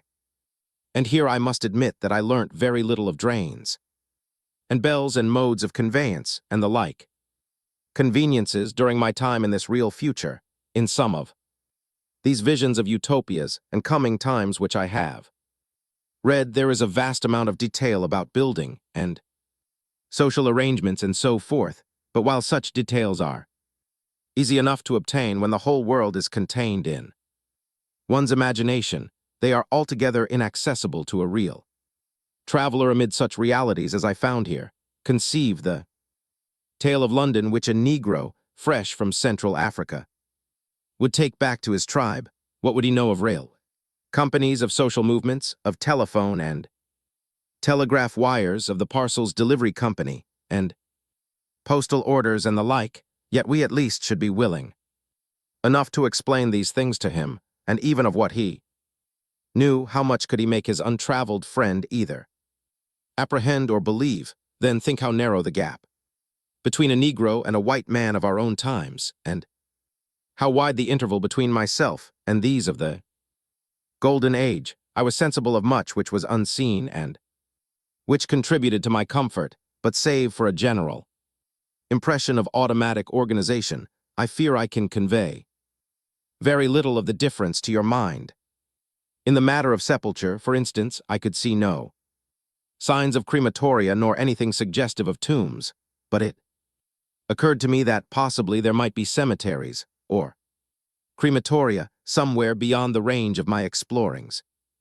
This again was a question I deliberately put to myself, and my curiosity was at first entirely defeated upon the point. The thing puzzled me, and I was led to make a further remark which puzzled me still more, that aged and infirm among this people there were none. I must confess that my satisfaction with my first theories of an automatic civilization and a decadent humanity did not long endure, yet I could think of no other. Let me put my difficulties. The several big palaces I had explored were mere living places, great dining halls and sleeping apartments. I could find no machinery, no appliances of any kind, yet these people were clothed in pleasant fabrics that must at times need renewal, and their sandals, though undecorated, were fairly complex specimens of metalwork. Somehow such things must be made, and the little people displayed no vestige of a creative tendency. There were no shops, no workshops, no sign of importations among them. They spent all their time in playing gently, in bathing in the river, in making love in a half-playful fashion, in eating fruit and sleeping. I could not see how things were kept going. Then again about the time machine, something I knew not what had taken it into the hollow pedestal of the white Sphinx. Why, for the life of me, I could not imagine. Those waterless wells, too, those flickering pillars. I felt I lacked a clue. I felt, how shall I put it? Suppose you found an inscription with sentences here and there in excellent plain English and interpolated therewith, others made up of words of letters even absolutely unknown to you. well on. The third day of my visit, that was how the world of 802,701 presented itself to me. That day, too, I made a friend of a sort. It happened that, as I was watching some of the little people bathing in a shallow, one of them was seized with cramp and began drifting downstream. The main current ran rather swiftly, but not too strongly for even a moderate swimmer. It will give you an idea, therefore, of the strange deficiency in these creatures when I tell you that none made the slightest attempt to rescue the weakly crying little thing, which was drowning before their eyes. When I realized this, I hurriedly slipped off my clothes and wading in at a point lower down, I caught the poor mite and drew her safe to land. A little rubbing of the limbs soon brought her round, and I had the satisfaction of seeing she was all right before I left her. I had got to such a low estimate of her kind that I did not expect any gratitude from her. In that, however, I was wrong. This happened in the morning. In the afternoon, I met my little woman, as I believe it was, as I was returning towards my center from an exploration, and she received me with cries of delight and presented me with a big garland of flowers evidently made for me and me alone. The thing took my imagination. Very possibly I had been feeling desolate. At any rate, I did my best to display my appreciation of the gift. We were soon seated together in a little stone arbor, engaged in conversation, chiefly of smiles. The creature's friendliness affected me exactly as a child's might have done. We passed each other flowers, and she kissed my hands. I did the same to hers. Then I tried talk and found that her name was Weena, which, though I don't know what it meant, somehow seemed appropriate enough. That was the beginning of a queer friendship which lasted a week and ended, as I will tell you. She was exactly like a child. She wanted to be with me always. She tried to follow me everywhere, and on my next journey out and about, it went to my heart to tire her down and leave her at last, exhausted and calling after me rather plaintively. But the problems of the world had to be mastered. I had not, I said to myself, come into the future to carry on a miniature flirtation. Yet her distress when I left her was very great. Her expostulations at the parting were sometimes frantic, and I think altogether I had as much trouble as comfort from her devotion. Nevertheless, she was somehow a very great comfort. I thought it was mere childish affection that made her cling to me until it was too late. I did not clearly know what I had inflicted upon her when I left her, nor until it was too late did I clearly understand what she was to me, for by merely seeming fond of me and showing in her weak, futile way that she cared for me, the little doll of a creature presently gave my return to the neighborhood of the White Sphinx almost the feeling of coming home, and I would watch for her tiny figure of white and gold so soon as I came over the hill. It was from her, too, that I learnt that fear had not yet left the world. She was fearless enough in the daylight, and she had the oddest confidence in me. For once in a foolish moment I made threatening grimaces at her, and she simply laughed at them. But she dreaded the dark, dreaded shadows, dreaded black things. Darkness to her was the one thing dreadful. It was a singularly passionate emotion, and it set me thinking and observing. I discovered then, among other things, that these little people gathered into the great houses after dark and slept in droves. To enter upon them without a light was to put them into a tumult of apprehension. I never found one out of doors or one sleeping alone within doors after dark. Yet I was still such a blockhead that I missed the lesson of that fear, and in spite of Weena's distress, I insisted upon sleeping away from these slumbering multitudes. It troubled her greatly, but in the end her odd affection for me triumphed, and for 5 of the nights of our acquaintance, including the last night of all, she slept with her head pillowed on my arm. But my story slips away from me as I speak of her. It must have been the night before her rescue that I was awakened about dawn. I had been restless, dreaming most disagreeably that I was drowned, and that sea anemones were feeling over my face with their soft palps. I woke with a start and with an odd fancy that Some grayish animal had just rushed out of the chamber. I tried to get to sleep again, but I felt restless and uncomfortable. It was that dim gray hour when things are just creeping out of darkness, when everything is colorless and clear-cut and yet unreal. I got up and went down into the great hall, and so out upon the flagstones in front of the palace. I thought I would make a virtue of necessity and see the sunrise.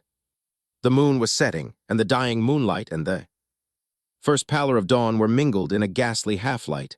The bushes were inky black, the ground a somber gray, the sky colorless and cheerless, and up the hill I thought I could see ghosts. Several times as I scanned the slope I saw white figures. Twice I fancied I saw a solitary white ape-like creature running rather quickly up the hill, and once, near the ruins, I saw a leash of them carrying some dark body. They moved hastily. I did not see what became of them. It seemed that they vanished among the bushes. Dawn was still indistinct, you must understand. I was feeling that chill, uncertain, early morning feeling you may have known. I doubted my eyes. As the eastern sky grew brighter and the light of the day came on and its vivid coloring returned upon the world, once more I scanned the view keenly, but I saw no vestige of my white figures. They were mere creatures of the half-light. They must have been ghosts, I said. I wonder whence they dated, for a queer notion of Grant Allen's came into my head and amused me. If each generation die and leave ghosts, he argued, the world at last will get overcrowded with them. On that theory they would have grown innumerable some 800,000 years hence, and it was no great wonder to see four at once. But the jest was unsatisfying, and I was thinking of these figures all the morning, until Weena's rescue drove them out of my head. I associated them in some indefinite way with the white animal I had startled in my first passionate search for the time machine, but Weena was a pleasant substitute. Yet, all the same, they were soon destined to take far deadlier possession of my mind. I think I have said how much hotter than our own was the weather of this golden age. I cannot account for it. It may be that the sun was hotter or the earth nearer the sun. It is usual to assume that the sun will go on cooling steadily in the future, but people, unfamiliar with such speculations as those of the younger Darwin, forget that the planets must ultimately fall back one by one into the parent body. As these catastrophes occur, the sun will blaze with renewed energy, and it may be that some inner planet had suffered this fate. Whatever the reason, the fact remains that the sun was very much hotter than we know it. Well, one very hot morning, my fourth I think, as I was seeking shelter from the heat and glare in a colossal ruin near the great house where I slept and fed, there happened this strange thing. Clambering among these heaps of masonry, I found a narrow gallery whose end and side windows were blocked by fallen masses of stone. By contrast with the brilliancy outside, it seemed at first impenetrably dark to me. I entered it groping for the change from light to blackness made spots of color swim before me. Suddenly I halted spellbound. A pair of eyes, luminous by reflection against the daylight without, was watching me out of the darkness. The old instinctive dread of wild beasts came upon me.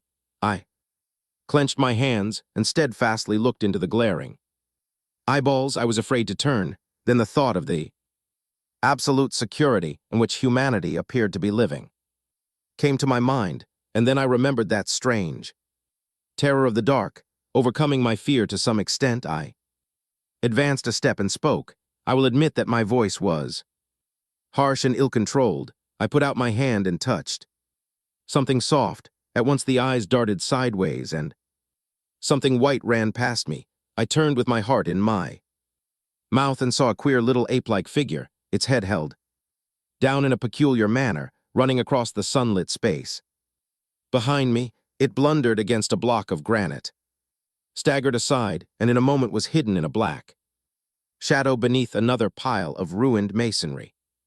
My impression of it is, of course, imperfect, but I know it was a dull white and had strange, large, grayish-red eyes. Also that there was flaxen hair on its head and down its back, but as I say, it went too fast for me to see distinctly. I cannot even say whether it ran on all fours, or only with its forearms held very low. After an instant's pause, I followed it into the second heap of ruins. I could not find it at first, but after a time in the profound obscurity, I came upon one of those round well-like openings of which I have told you, half closed by a fallen pillar. A sudden thought came to me. Could this thing have vanished down the shaft? I lit a match, and looking down I saw a small, white, moving creature with large, bright eyes which regarded me steadfastly as it retreated. It made me shudder, it was so like a human spider. It was clambering down the wall, and now I saw for the first time a number of metal foot and hand rests forming a kind of ladder down the shaft. Then the light burned my fingers and fell out of my hand, going out as it dropped, and when I had lit another, the little monster had disappeared. I do not know how long I sat peering down that well. It was not for some time that I could succeed in persuading myself that the thing I had seen was human, but gradually the truth dawned on me that man had not remained one species, but had differentiated into two distinct animals, that my graceful children of the upper world were not the sole descendants of our generation, but that this bleached, obscene nocturnal thing which had flashed before me was also heir to all the ages. I thought of the flickering pillars and of my theory of an underground ventilation. I began to suspect their true import, and what I wondered was this lemur doing in my scheme of a perfectly balanced organization. How was it related to the indolent serenity of the beautiful overworlders, and what was hidden down there at the foot of that shaft? I sat upon the edge of the well, telling myself that at any rate there was nothing to fear, and that there I must descend for the solution of my difficulties, and withal I was absolutely afraid to go. As I hesitated, two of the beautiful upperworld people came running in their amorous sport across the daylight in the shadow. The male pursued the female, flinging flowers at her as he ran. They seemed distressed to find me, my arm against the overturned pillar, peering down the well. Apparently it was considered bad form to remark these apertures, for when I pointed to this one and tried to frame a question about it in their tongue, they were still more visibly distressed and turned away, but they were interested by my matches, and I struck some to amuse them. I tried them again about the well, and again I failed, so presently I left them, meaning to go back to Weena and see what I could get from her, but my mind was already in revolution. My guesses and impressions were slipping and sliding to a new adjustment. I had now a clue to the import of these wells, to the ventilating towers, to the mystery of the ghosts, to say nothing of a hint at the meaning of the bronze gates and the fate of the time machine, and very vaguely there came a suggestion towards the solution of the economic problem that had puzzled me. Here was the new view. Plainly this second species of man was subterranean. There were three circumstances in particular which made me think that its rare emergence above ground was the outcome of a long-continued underground habit. In the first place, there was the bleached look common in most animals that live largely in the dark. The white fish of the Kentucky caves, for instance. Then, those large eyes with that capacity for reflecting light are common features of nocturnal things. Witness the owl and the cat, and last of all, that evident confusion in the sunshine, that hasty yet fumbling awkward flight towards dark shadow, and that peculiar carriage of the head while in the light, all reinforced the theory of an extreme sensitiveness of the retina.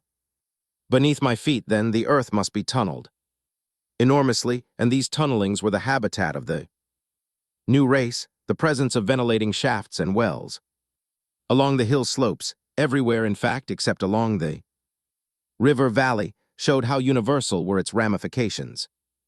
What so natural, then, as to assume that it was in this artificial underworld that such work as was necessary to the comfort of the daylight race was done? The notion was so plausible that I at once accepted it, and went on to assume. The how of this splitting of the human species, I dare say. You will anticipate the shape of my theory, though for myself, I very soon felt that it fell far short of the truth. At first, proceeding from the problems of our own age, it seemed clear as daylight to me that the gradual widening of the present merely temporary and social difference between the capitalist and the laborer was the key to the whole position. No doubt it will seem grotesque enough to you, and wildly incredible, and yet even now there are existing circumstances to point that way. There is a tendency to utilize underground space for the less ornamental purposes of civilization. There is the Metropolitan Railway in London. For instance, there are new electric railways, there are subways, there are underground workrooms and restaurants, and they increase and multiply. Evidently, I thought this tendency had increased till industry had gradually lost its birthright in the sky. I mean that it had gone deeper and deeper into larger and ever larger underground factories, spending a still increasing amount of its time therein till in the end, even now does not an East End worker live in such artificial conditions as practically to be cut off from the natural surface of the earth. Again, the exclusive tendency of richer people, do no doubt, to the increasing refinement of their education, and the widening gulf between them and the rude violence of the poor is already leading to the closing, in their interest, of considerable portions of the surface of the land.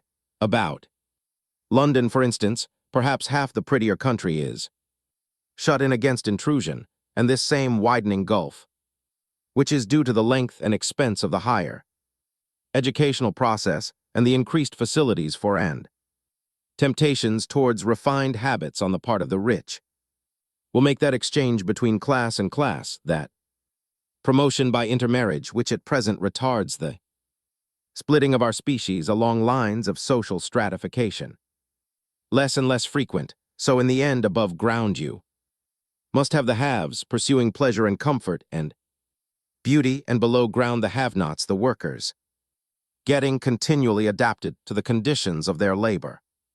Once they were there, they would no doubt have to pay rent, and not a little of it, for the ventilation of their caverns. And if they refused, they would starve or be suffocated for arrears. Such of them as were so constituted as to be miserable and rebellious would die, and in the end, the balance being permanent, the survivors would become as well adapted to the conditions of underground life, and as happy in their way as the overworld people were to theirs. As it seemed to me, the refined beauty and the etiolated pallor followed naturally enough. The great triumph of humanity I had dreamed of took a different shape in my mind. It had been no such triumph of moral education and general cooperation as I had imagined. Instead, I saw a real aristocracy armed with a perfected science and working to a logical conclusion. The industrial system of today, its triumph had not been simply a triumph over nature, but a triumph over nature and the fellow man. This, I must warn you, was my theory at the time. I had no convenient cicerone in the pattern of the utopian books. My explanation may be absolutely wrong. I still think it is the most plausible one, but even on this supposition, the balanced civilization that was at last attained must have long since passed its zenith, and was now far fallen into decay. The too perfect security of the overworlders had led them to a slow movement of degeneration, to a general dwindling in size, strength, and intelligence that I could see clearly enough already. What had happened to the undergrounders I did not yet suspect. But from what I had seen of the Morlocks, that, by the by, was the name by which these creatures were called, I could imagine that the modification of the human type was even far more profound than among the Eloi, the beautiful race. That I already knew. Then came troublesome doubts. Why had the Morlocks taken my time machine? For I felt sure it was they who had taken it. Why, too, if the Eloi were masters, could they not restore the machine to me? And why were they so terribly afraid of the dark? I proceeded, as I have said, to question Weena about this underworld, but here again I was. Disappointed. At first she would not understand my questions, and presently she refused to answer them. She shivered as though the topic was unendurable, and when I pressed her perhaps a little harshly, she burst into tears. They were the only tears, except my own, I ever saw in that golden age. When I saw them, I ceased abruptly to trouble about the Morlocks, and was only concerned in banishing these signs of her human inheritance from Weena's eyes. And very soon she was smiling and clapping her hands, while I solemnly burnt a match. IX. The Morlocks. It may seem odd to you, but it was 2 days before I could follow up the newfound clue in what was manifestly the proper way. I felt a peculiar shrinking from those pallid bodies. They were just the half-bleached color of the worms and things one sees preserved in spirit in a zoological museum, and they were filthily cold to the touch. Probably my shrinking was largely due to the sympathetic influence of the Eloi, whose disgust of the Morlocks I now began to appreciate. The next night I did not sleep well. Probably my health was a little disordered. I was oppressed with perplexity and doubt. Once or twice I had a feeling of intense fear for which I could perceive no definite reason. I remember creeping noiselessly into the great hall where the little people were sleeping in the moonlight. That night Weena was among them, and feeling reassured by their presence, it occurred to me even then that in the course of a few days the moon must pass through its last quarter and the nights grow dark, when the appearances of these unpleasant creatures from below, these whitened lemurs, this new vermin that had replaced the old, might be more abundant, and on both these days I had the restless feeling of one who shirks an inevitable duty. I felt assured that the time machine was only to be recovered by boldly penetrating these mysteries of underground, yet I could not face the mystery. If only I had had a companion, it would have been different, but I was so horribly alone, and even to clamber down into the darkness of the well appalled me. I don't know if you will understand my feeling, but I never felt quite safe at my back. It was this restlessness, this insecurity perhaps, that drove me farther and farther afield in my exploring expeditions, going to the southwestward towards the rising country that is now called Coombe Wood. I observed far off, in the direction of 19th century Banstead, a vast green structure, different in character from any I had hitherto seen. It was larger than the largest of the palaces or ruins I knew, and the facade had an oriental look, the face of it having the luster, as well as the pale green tint, kind of bluish green, of a certain type of Chinese porcelain.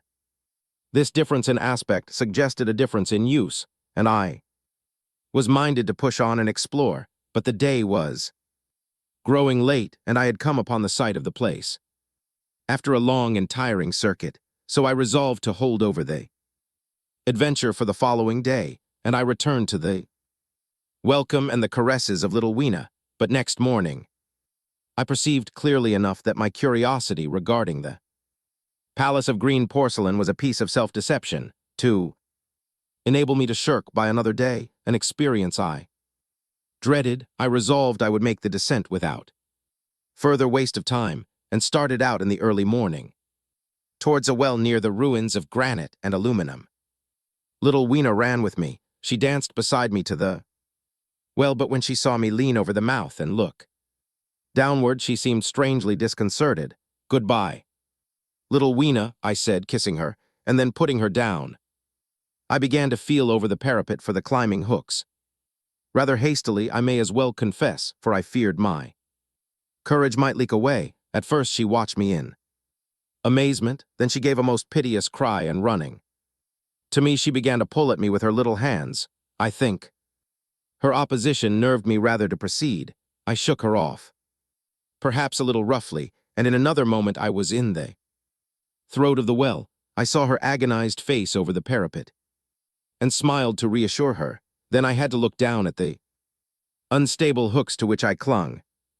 I had to clamber down a shaft of perhaps 200 yards. The descent was effected by means of metallic bars, projecting from the sides of the well, and these being adapted to the needs of a creature much smaller and lighter than myself. I was speedily cramped and fatigued by the descent, and not simply fatigued. One of the bars bent suddenly under my weight and almost swung me off into the blackness beneath. For a moment I hung by one hand, and after that experience I did not dare to rest again.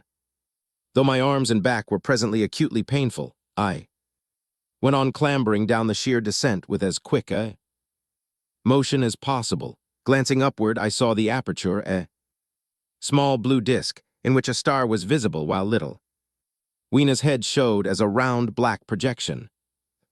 Thudding sound of a machine below grew louder and more oppressive. Everything save that little disk above was profoundly dark, and when I looked up again, Weena had disappeared.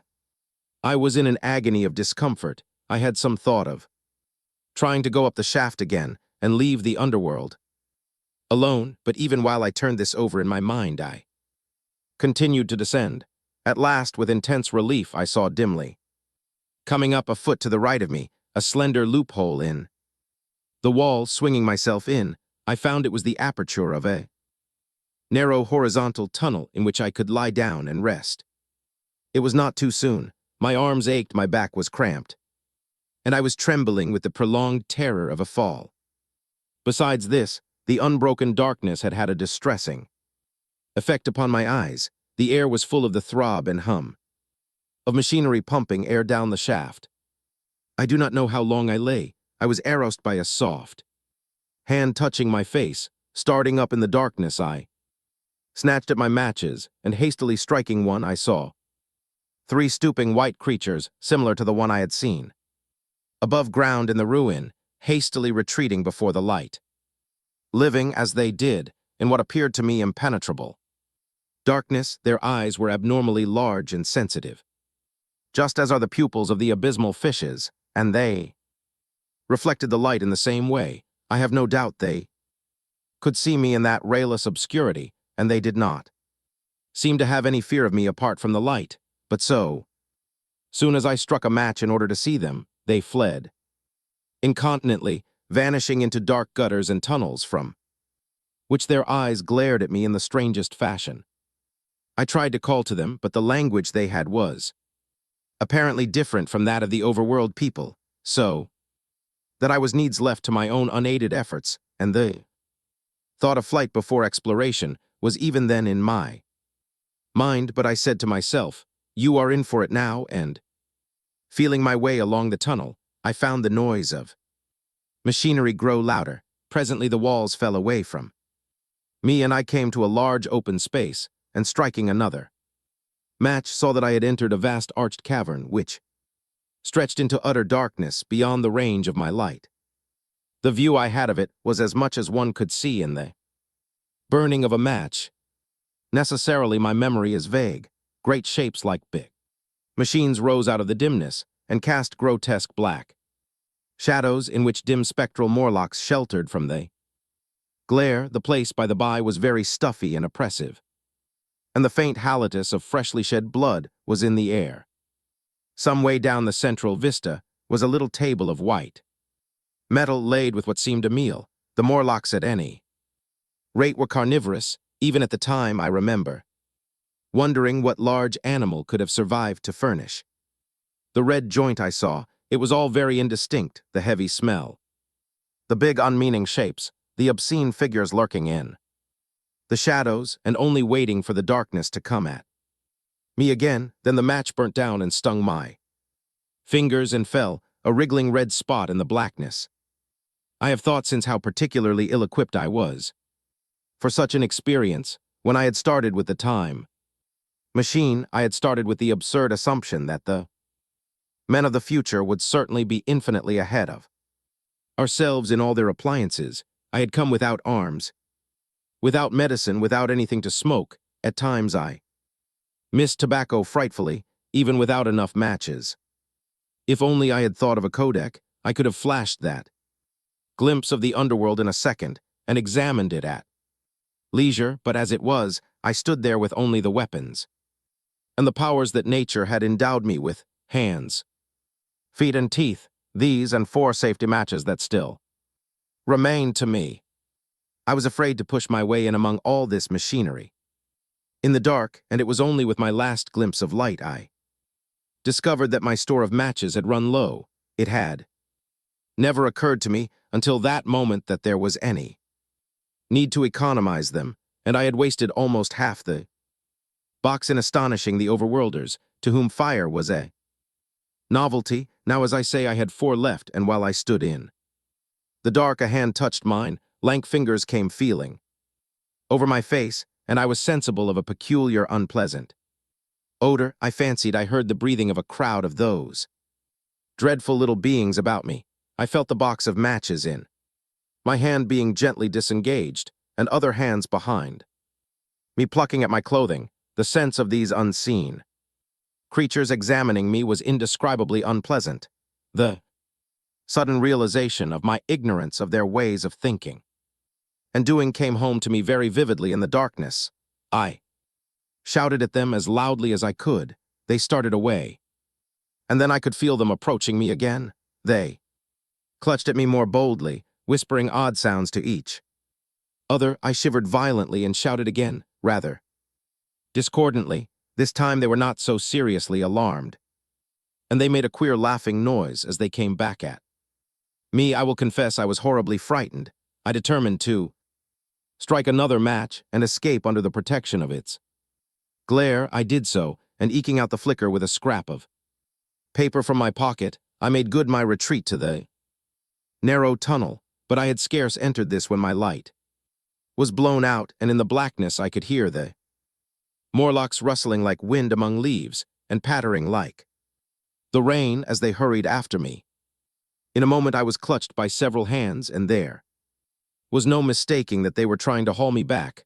I struck another light and waved it in their dazzled faces. You can scarce imagine how nauseatingly inhuman they looked.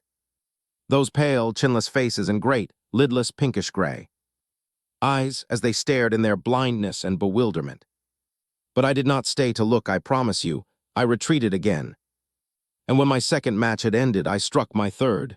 It had almost burnt through when I reached the opening into the shaft. I lay down on the edge, for the throb of the great pump below made me giddy. Then I felt sideways for the projecting hooks, and as I did so, my feet were grasped from behind, and I was violently tugged backward.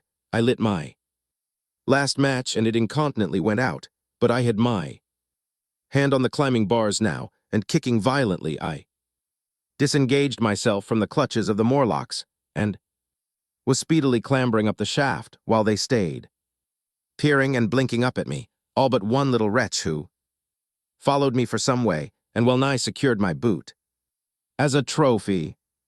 That climb seemed interminable to me. With the last 20 or 30 feet of it, a deadly nausea came upon me. I had the greatest difficulty in keeping my hold. The last few yards was a frightful struggle against this faintness. Several times my head swam, and I felt all the sensations of falling. At last, however, I got over the well-mouth somehow, and staggered out of the ruin into the blinding sunlight. I fell upon my face. Even the soil smelt sweet and clean. Then I remember Weena kissing my hands and ears, and the voices of others among the alloy. Then for a time I was insensible. When night came, now indeed I seemed in a worse case than before. Hitherto, except during my night's anguish at the loss of the time machine, I had felt a sustaining hope of ultimate escape, but that hope was staggered by these new discoveries. Hitherto I had merely thought myself impeded by the childish simplicity of the little people, and by some unknown forces which I had only to understand, to overcome. But there was an altogether new element in the sickening quality of the Morlocks, a something inhuman and malign. Instinctively I loathed them. Before I had felt as a man might feel who had fallen into a pit. My concern was with the pit and how to get out of it. Now I felt like a beast in a trap whose enemy would come upon him soon. The enemy I dreaded may surprise you. It was the darkness of the new moon. Weena had put this into my head by some at first incomprehensible remarks about the dark nights. It was not now such a very difficult problem to guess what the coming dark nights might mean. The moon was on the wane. Each night there was a longer interval of darkness, and I now understood to some slight degree at least the reason of the fear of the little upper-world people. For the dark, I wondered vaguely what foul villainy it might be that the Morlocks did under the new moon. I felt pretty sure now that my second hypothesis was all wrong. The upper-world people might once have been the favored aristocracy and the Morlocks their mechanical servants, but that had long since passed away. The two species that had resulted from the evolution of man were sliding down towards, or had already arrived at, an altogether new relationship. The alloy, like the Carlovignan kings, had decayed to a mere beautiful futility. They still possessed the earth on sufferance, since the Morlocks, subterranean for innumerable generations, had come at last to find the daylit surface intolerable, and the Morlocks made their garments, I inferred, and maintained them in their habitual needs. Perhaps through the survival of an old habit of service, they did it as a standing horse paws with his foot, or as a man enjoys killing animals in sport, because ancient and departed necessities had impressed it on the organism. But clearly the old order was already in part reversed. The nemesis of the delicate ones was creeping on apace. Ages ago, thousands of generations ago, man had thrust his brother man out of the ease and the sunshine, and now that brother was coming back changed. Already the alloy had begun to learn one old lesson anew. They were becoming reacquainted with fear, and suddenly there came into my head the memory of the meat I had seen in the underworld. It seemed odd how it floated into my mind, not stirred up as it were by the current of my meditations, but coming in almost like a question from outside. I tried to recall the form of it. I had a vague sense of something familiar, but I could not tell what it was at the time.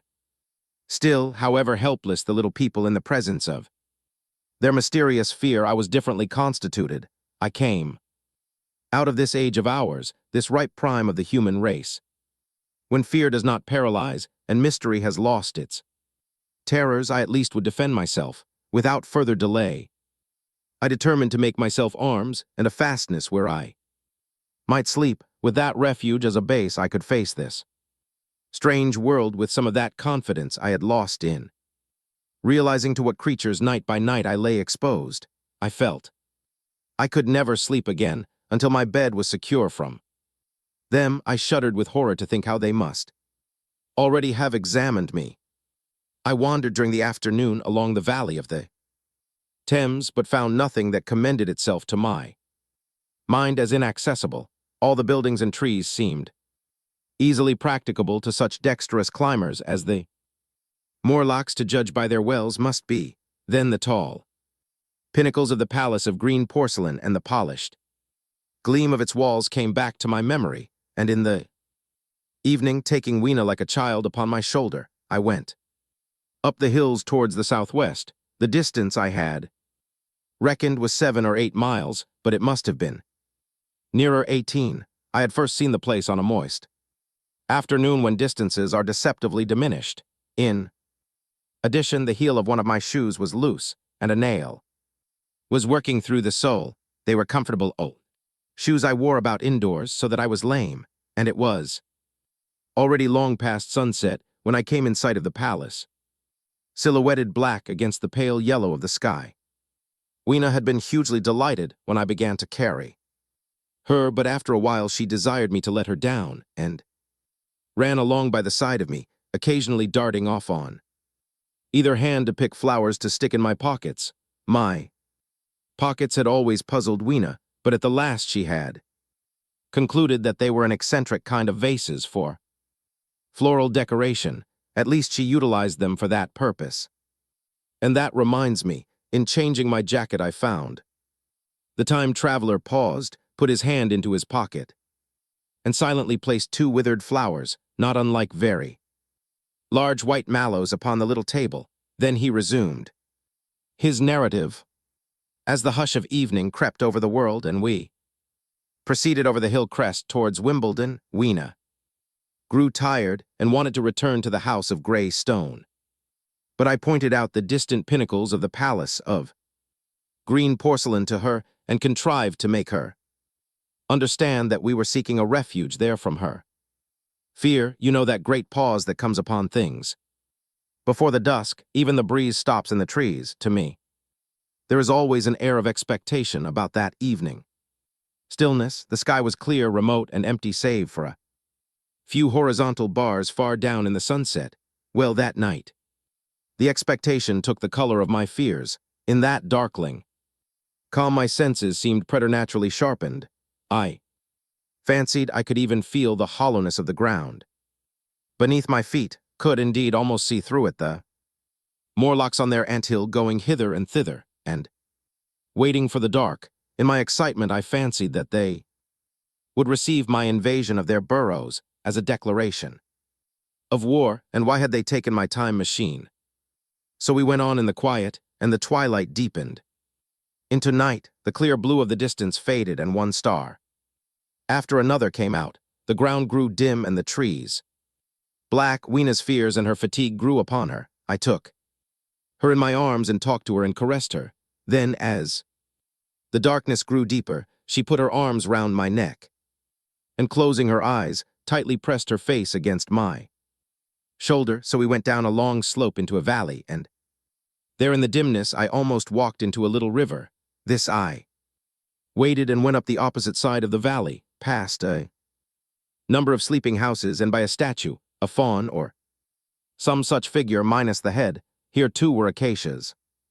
So far I had seen nothing of the Morlocks, but it was yet early in the night, and the darker hours before the old moon rose were still to come. From the brow of the next hill I saw a thick wood spreading wide and black before me. I hesitated at this. I could see no end to it, either to the right or the left. Feeling tired, my feet in particular were very sore, I carefully lowered Weena from my shoulder as I halted and sat down upon the turf. I could no longer see the palace of green porcelain, and I was in doubt of my direction. I looked into the thickness of the wood and thought of what it might hide. Under that dense tangle of branches one would be out of sight of the stars, even were there no other lurking danger. A danger I did not care to let my imagination loose upon. There would still be all the roots to stumble over, and the tree boles to strike against. I was very tired, too, after the excitements of the day, so I decided that I would not face it, but would pass the night upon the open hill. Weena, I was glad to find, was fast asleep. I carefully wrapped her in my jacket and sat down beside her to wait for the moonrise. The hillside was quiet and deserted, but from the black of the wood there came now and then a stir of living things. Above me shone the stars, for the night was very clear. I felt a certain sense of friendly comfort in there. Twinkling, all the old constellations had gone from the sky. However, that slow movement which is imperceptible in 100 human lifetimes had long since rearranged them in unfamiliar groupings, but the Milky Way, it seemed to me, was still the same tattered streamer of stardust as of yore. Southward, as I judged it, was a very bright red star that was new to me. It was even more splendid than our own green Sirius, and amid all these scintillating points of light, one bright planet shone kindly and steadily like the face of an old friend. Looking at these stars suddenly dwarfed my own troubles and all the gravities of terrestrial life. I thought of their unfathomable distance and the slow, inevitable drift of their movements out of the unknown, passed into the unknown future. I thought of the great processional cycle that the pole of the Earth describes. Only 40 times had that silent revolution occurred during all the years that I had traversed. And during these few revolutions, all the activity, all the traditions, the complex organizations, the nations, languages, literatures, aspirations, even the mere memory of man as I knew him had been swept out of existence. Instead were these frail creatures who had forgotten their high ancestry and the white things of which I went in terror. Then I thought of the great fear that was between the two species, and for the first time, with a sudden shiver, came the clear knowledge of what the meat I had seen might be. Yet it was too horrible. I looked at little Weena sleeping beside me, her face white and star-like under the stars, and forthwith dismissed the thought. Through that long night, I held my mind off the Morlocks as well as I could, and whiled away the time by trying to fancy I could find signs of the old constellations in the new confusion. The sky kept very clear except for a hazy cloud. Or so, no doubt, I dozed at times. Then, as my vigil wore on, came a faintness in the eastward sky, like the reflection of some colorless fire, and the old moon rose thin and peaked and white, and close behind and overtaking it, and overflowing it, the dawn came, pale at first, and then growing pink and warm. No Morlocks had approached us. Indeed, I had seen none upon the hill that night, and in the confidence of renewed day, it almost seemed to me that my fear had been unreasonable. I stood up and found my foot, with the loose heel swollen at the ankle and painful under the heel, so I sat down again, took off my shoes, and flung them away. I awakened Weena, and we went down into the wood. Now green and pleasant instead of black and forbidding, we found some fruit wherewith to break our fast. We soon met others of the dainty ones, laughing and dancing in the sunlight as though there was no such thing in nature as the night, and then I thought once more of the meat that I had seen. I felt assured now of what it was, and from the bottom of my heart I pitied this last feeble rill from the great flood of humanity. Clearly, at some time in the long ago of human decay, the Morlocks' food had run short. Possibly they had lived on rats and such like vermin. Even now man is far less discriminating and exclusive in his food than he was, far less than any monkey. His prejudice against human flesh is no deep-seated instinct, and so these inhuman sons of men. I tried to look at the thing in a scientific spirit. After all, they were less human and more remote than our cannibal ancestors of 3,000 or 4,000 years ago, and the intelligence that would have made this state of things a torment had gone. Why should I trouble myself? These Eloi were mere fatted cattle, which the ant-like Morlocks preserved and preyed upon, probably saw to the breeding of, and there was Weena dancing at my side. Then I tried to preserve myself from the horror that was coming upon me by regarding it as a rigorous punishment of human selfishness. Man had been content to live in ease, and delight upon the labors of his fellow man, had taken necessity as his watchword and excuse, and in the fullness of time necessity had come home to him. I even tried a Carlyle-like scorn of this wretched aristocracy in decay. But this attitude of mind was impossible, however great their intellectual degradation. The Eloi had kept too much of the human form not to claim my sympathy, and to make me perforce a sharer in their degradation and their fear. I had at that time very vague ideas as to the course I should pursue. My first was to secure some safe place of refuge, and to make myself such arms of metal or stone as I could contrive. That necessity was immediate. In the next place, I hoped to procure some means of fire, so that I should have the weapon of a torch at hand, for nothing I knew would be more efficient against these Morlocks. Then I wanted to arrange some contrivance to break open the doors of bronze under the white sphinx. I had in mind a battering ram. I had a persuasion that if I could enter those doors and carry a blaze of light before me, I should discover the time machine and escape. I could not imagine the Morlocks were strong enough to move it far away. Weena I had resolved to bring with me to our own time, and turning such schemes over in my mind, I pursued our way towards the building which my fancy had chosen as our dwelling. XI. The Palace of Green Porcelain. I found the Palace of Green Porcelain when we approached it about noon, deserted and falling into ruin. Only ragged vestiges of glass remained in its windows, and great sheets of the green facing had fallen away from the corroded metallic framework. It lay very high upon a turfy down, and looking northeastward before I entered it, I was surprised to see a large estuary or even creek where I judged Wandsworth and Battersea must once have been. I thought then, though I never followed up the thought, of what might have happened or might be happening to the living things in the sea. The material of the palace proved on examination to be indeed porcelain, and along the face of it I saw an inscription in some unknown character. I thought rather foolishly that Weena might help me to interpret this, but I only learnt that the bare idea of writing had never entered her head. She always seemed to me, I fancy, more human than she was, perhaps because her affection was so human.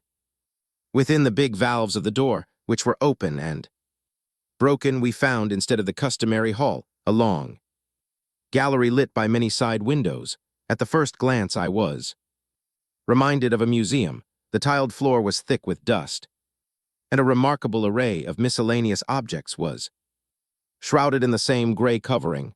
Then I perceived, standing strange and gaunt in the center of the hall, what was clearly the lower part of a huge skeleton.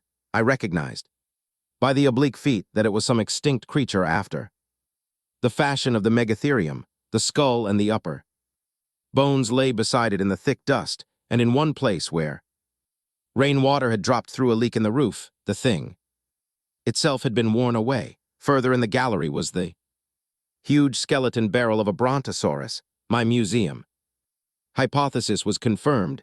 Going towards the side, I found what appeared to be sloping shelves, and clearing away the thick dust, I found the old familiar glass cases of our own time, but they must have been airtight to judge from the fair preservation of some of their contents. Clearly we stood among the ruins of some latter-day South Kensington. Here apparently was the paleontological section, and a very splendid array of fossils. It must have been, though, the inevitable process of decay that had been staved off for a time, and had, through the extinction of bacteria and fungi, lost 99 hundredths of its force, was nevertheless, with extreme sureness if with extreme slowness, at work again upon all its treasures. Here and there I found traces of the little people in the shape of rare fossils broken to pieces or threaded in strings upon reeds, and the cases had in some instances been bodily removed by the Morlocks, as I judged. The place was very silent. The thick dust deadened our footsteps. Weena, who had been rolling a sea urchin down the sloping glass of a case, presently came, as I stared about me, and very quietly took my hand and stood beside me. And at first I was so much surprised by this ancient monument of an intellectual age that I gave no thought to the possibilities it presented. Even my preoccupation about the time machine receded a little from my mind. To judge from the size of the place, this palace of green porcelain had a great deal more in it than a gallery of paleontology, possibly historical galleries. It might be even a library. To me, at least in my present circumstances, these would be vastly more interesting than this spectacle of old time geology and decay. Exploring, I found another short gallery running transversely to the first. This appeared to be devoted to minerals, and the sight of a block of sulfur set my mind running on gunpowder, but I could find no saltpeter, indeed no nitrates of any kind. Doubtless they had deliquesced ages ago, yet the sulfur hung in my mind and set up a train of thinking. As for the rest of the contents of that gallery, though on the whole they were the best preserved of all I saw, I had little interest. I am no specialist in mineralogy, and I went on down a very ruinous aisle running parallel to the first hall I had entered. Apparently, this section had been devoted to natural history, but everything had long since passed out of recognition. A few shriveled and blackened vestiges of what had once been stuffed animals, desiccated mummies in jars that had once held spirit, a brown dust of departed plants. That was all. I was sorry for that, because I should have been glad to trace the patient readjustments by which the conquest of animated nature had been attained. Then we came to a gallery of simply colossal proportions, but singularly ill-lit, the floor of it running downward at a slight angle from the end at which I entered. At intervals white globes hung from The ceiling, many of them cracked and smashed, which suggested that originally the place had been artificially lit. Here I was more in my element, for rising on either side of me were the huge bulks of big machines, all greatly corroded and many broken down, but some still fairly complete. You know I have a certain weakness for mechanism, and I was inclined to linger among these, the more so as for the most part they had the interest of puzzles, and I could make only the vaguest guesses at what they were for. I fancied that if I could solve their puzzles, I should find myself in possession of powers that might be of use against the Morlocks. Suddenly Weena came very close to my side, so suddenly that she startled me. Had it not been for her, I do not think I should have noticed that the floor of the gallery sloped at all. Footnote, it may be, of course, that the floor did not slope, but that the museum was built into the side of a hill. The end I had come in at was quite above ground and was lit by rare slit-like windows.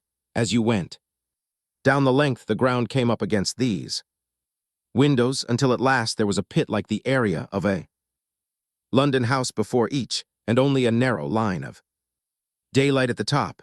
I went slowly along, puzzling about the machines, and had been too intent upon them to notice the gradual diminution of the light, until Weena's increasing apprehensions drew my attention. Then I saw that the gallery ran down at last into a thick darkness.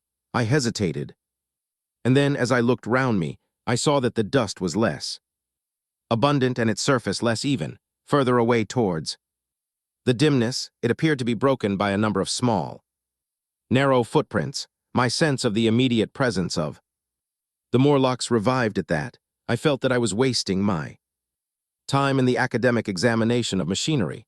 I called to mind that it was already far advanced in the afternoon, and that I had still no weapon, no refuge, and no means of making a fire. And then down in the remote blackness of the gallery I heard a peculiar pattering, and the same odd noises I had heard down the well. I took Weena's hand, then, struck with a sudden idea, I left her and turned to a machine from which projected a lever not unlike those in a signal box. Clambering upon the stand and grasping this lever in my hands, I put all my weight upon it sideways. Suddenly Weena, deserted in the central aisle, began to whimper. I had judged the strength of the lever pretty correctly, for it snapped after a minute's strain, and I rejoined her with a mace in my hand, more than sufficient, I judged, for any Morlock skull I might encounter. And I longed very much to kill a Morlock or so. Very inhuman, you may think, to want to go killing one's own descendants, but it was impossible somehow to feel any humanity in the things, only my disinclination to leave Weena, and a persuasion that if I began to slake my thirst for murder, my time machine might suffer, restrained me from going straight down the gallery and killing the brutes I heard. Well, mace in one hand and Weena in the other, I went out of that gallery and into another and still larger one, which at the first glance reminded me of a military chap, hung with tattered flags, the brown and charred rags that hung from the sides of it I presently recognized as the decaying vestiges of books. They had long since dropped to pieces, and every semblance of print had left them, but here and there were warped boards and cracked metallic clasps that told the tale well enough. Had I been a literary man, I might perhaps have moralized upon the futility of all ambition, but as it was, the thing that struck me with keenest force was the enormous waste of labor to which this somber wilderness of rotting paper testified. At the time, I will confess that I thought chiefly of the philosophic transactions and my own 17 papers upon physical optics. Then, going up a broad staircase, we came to what may once have been a gallery of technical chemistry, and here I had not a little hope of useful discoveries, except at one end. Where the roof had collapsed, this gallery was well preserved. I went eagerly to every unbroken case, and at last, in one of the really airtight cases, I found a box of matches. Very eagerly I tried them. They were perfectly good. They were not even damp. I turned to Weena. "Dance," I cried to her in her own tongue, for now I had Weapon indeed against the horrible creatures we feared. And so in that derelict museum, upon the thick soft carpeting of dust, to Weena's huge delight, I solemnly performed a kind of composite dance, whistling the land of the Leal as cheerfully as I could. In part it was a modest can-can, in part a step dance, in part a skirt dance, so far as my tailcoat permitted, and in part original, for I am naturally inventive, as you know. Now I still think that for this box of matches to have escaped the wear of time for immemorial years was a most strange, as for me it was a most fortunate thing, yet oddly enough I found a far unlikelier substance, and that was camphor. I found it in a sealed jar that by chance I suppose had been really hermetically sealed. I fancied at first that it was paraffin wax, and smashed the glass accordingly, but the odor of camphor was unmistakable. In the universal decay, this volatile substance had chanced to survive perhaps through many thousands of centuries. It reminded me of a sepia painting I had once seen done from the ink of a fossil belemnite that must have perished and become fossilized millions of years ago. I was about to throw it away, but I remembered that it was inflammable and, burnt with a good bright flame, was in fact an excellent candle, and I put it in my pocket. I found no explosives, however, nor any means of breaking down the bronze doors. As yet my iron crowbar was the most helpful thing I had chanced upon. Nevertheless, I left that gallery greatly elated. I cannot tell you all the story of that long afternoon. It would require a great effort of memory to recall my explorations in it all the proper order. I remember a long gallery of rusting stands of arms, and how I hesitated between my crowbar and a hatchet or a sword. I could not carry both, however, and my bar of iron promised best. Against the bronze gates there were numbers of guns, pistols, and rifles. The most were masses of rust, but many were of some new metal and still fairly sound, but any cartridges or powder there may once have been had rotted into dust. One corner I saw was charred and shattered, perhaps, I thought, by an explosion among the specimens. In another place was a vast array of idols, Polynesian, Mexican, Grecian, Phoenician, every country on earth, I should think, and here, yielding to an irresistible impulse, I wrote my name upon the nose of a steatite monster from South America that particularly took my fancy. As the evening drew on, my interest waned. I went through gallery after gallery, dusty, silent, often ruinous, the exhibits sometimes mere heaps of rust and lignite, sometimes fresher. In one place I suddenly found myself near the model of a tin mine, and then by the merest accident I discovered in an airtight case 2 dynamite cartridges. I shouted "Eureka!" and smashed the case. Joy, then came a doubt. I hesitated, then, selecting a little side gallery, I made my essay. I never felt such a disappointment as I did in waiting 5, 10, 15 minutes for an explosion that never came. Of course the things were dummies, as I might have guessed from their presence. I really believe that had they not been so, I should have rushed off incontinently and blown Sphinx bronze doors. And as it proved, my chances of finding the time machine altogether into non-existence. It was after that, I think, that we came to a little open court within the palace. It was turfed and had 3 fruit trees, so we rested and refreshed ourselves. Towards sunset, I began to consider our position. Night was creeping upon us, and my inaccessible hiding place had still to be found. But that troubled me very little now. I had in my possession a thing that was, perhaps, the best of all defenses against the Morlocks. I had matches. I had the camphor in my pocket, too, if a blaze were needed. It seemed to me that the best thing we could do would be to pass the night in the open, protected by a fire. In the morning there was the getting of the time machine. Towards that, as yet, I had only my iron mace, but now with my growing knowledge I felt very differently towards those bronze doors. Up to this I had refrained from forcing them, largely because of the mystery. On the other side, they had never impressed me as being very strong, and I hoped to find my bar of iron not altogether inadequate for the work. XII. In the darkness, we emerged from the palace while the sun was still in. Part above the horizon, I was determined to reach the white Sphinx early the next morning, and ere the dusk I purposed, pushing through the woods that had stopped me on the previous journey. My plan was to go as far as possible that night and then building a fire to sleep in the protection of its glare. Accordingly, as we went along I gathered any sticks or dried grass I saw, and presently had my arms full of such litter. Thus loaded, our progress was slower than I had anticipated, and besides Weena was tired, and I also began to suffer from sleepiness too, so that it was full night before we reached the wood. Upon the shrubby hill of its edge Weena would have stopped, fearing the darkness before us, but a singular sense of impending calamity that should indeed have served me as a warning drove me onward. I had been without sleep for a night and 2 days, and I was feverish and irritable. I felt sleep coming upon me, and the Morlocks with it.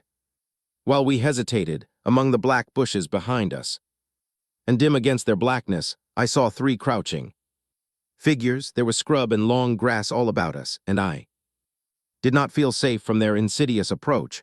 The forest, I calculated, was rather less than a mile across. If we could get through it to the bare hillside there, as it seemed to me, was an altogether safer resting place, I thought that my matches and my camphor I could contrive to keep my path illuminated through the woods. Yet it was evident that if I was to flourish matches with my hands, I should have to abandon my firewood, so rather reluctantly I put it down. And then it came into my head that I would amaze our friends behind by lighting it. I was to discover the atrocious folly of this proceeding, but it came to my mind as an ingenious move for covering our retreat.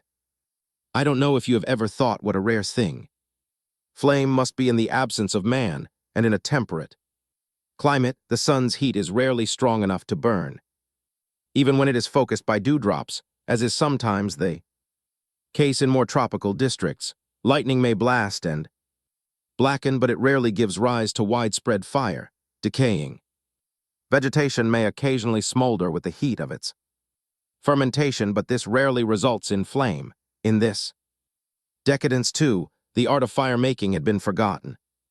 On the earth, the red tongues that went licking up my heap of wood were an altogether new and strange thing, too.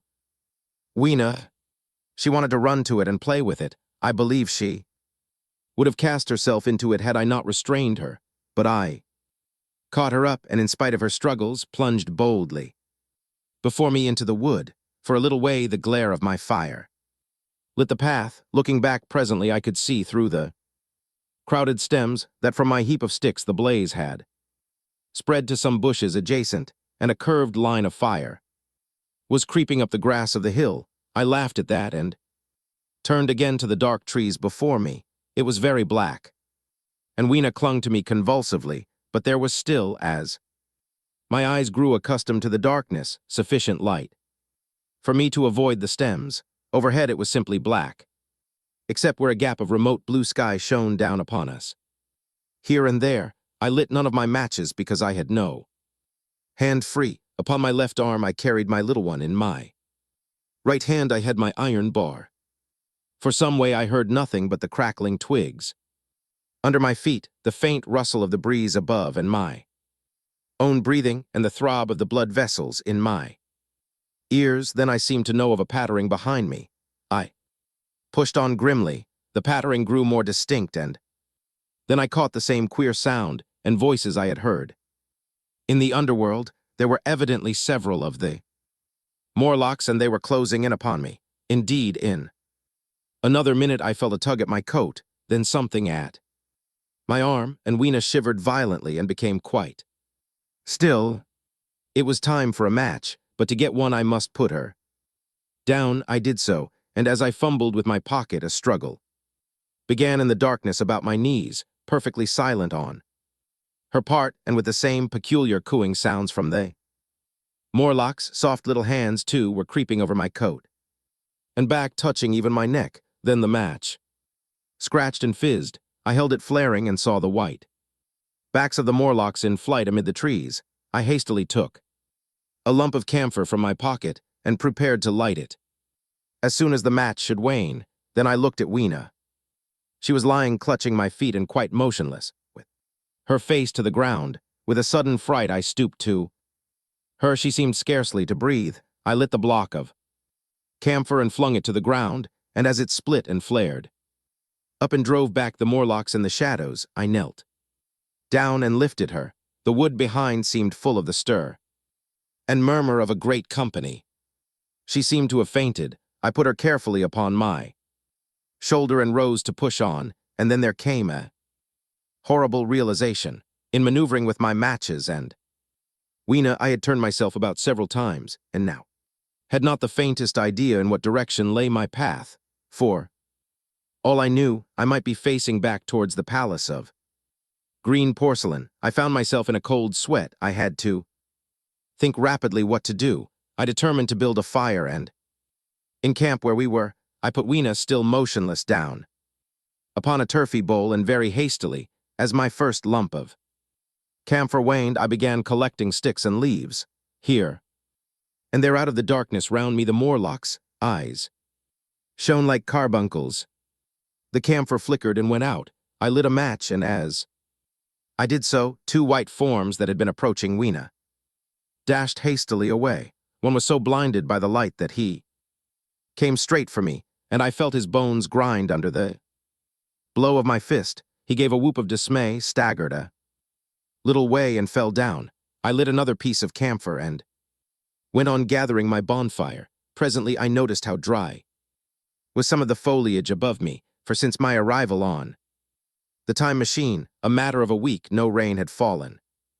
So, instead of casting about among the trees for fallen twigs, I began leaping up and dragging down branches.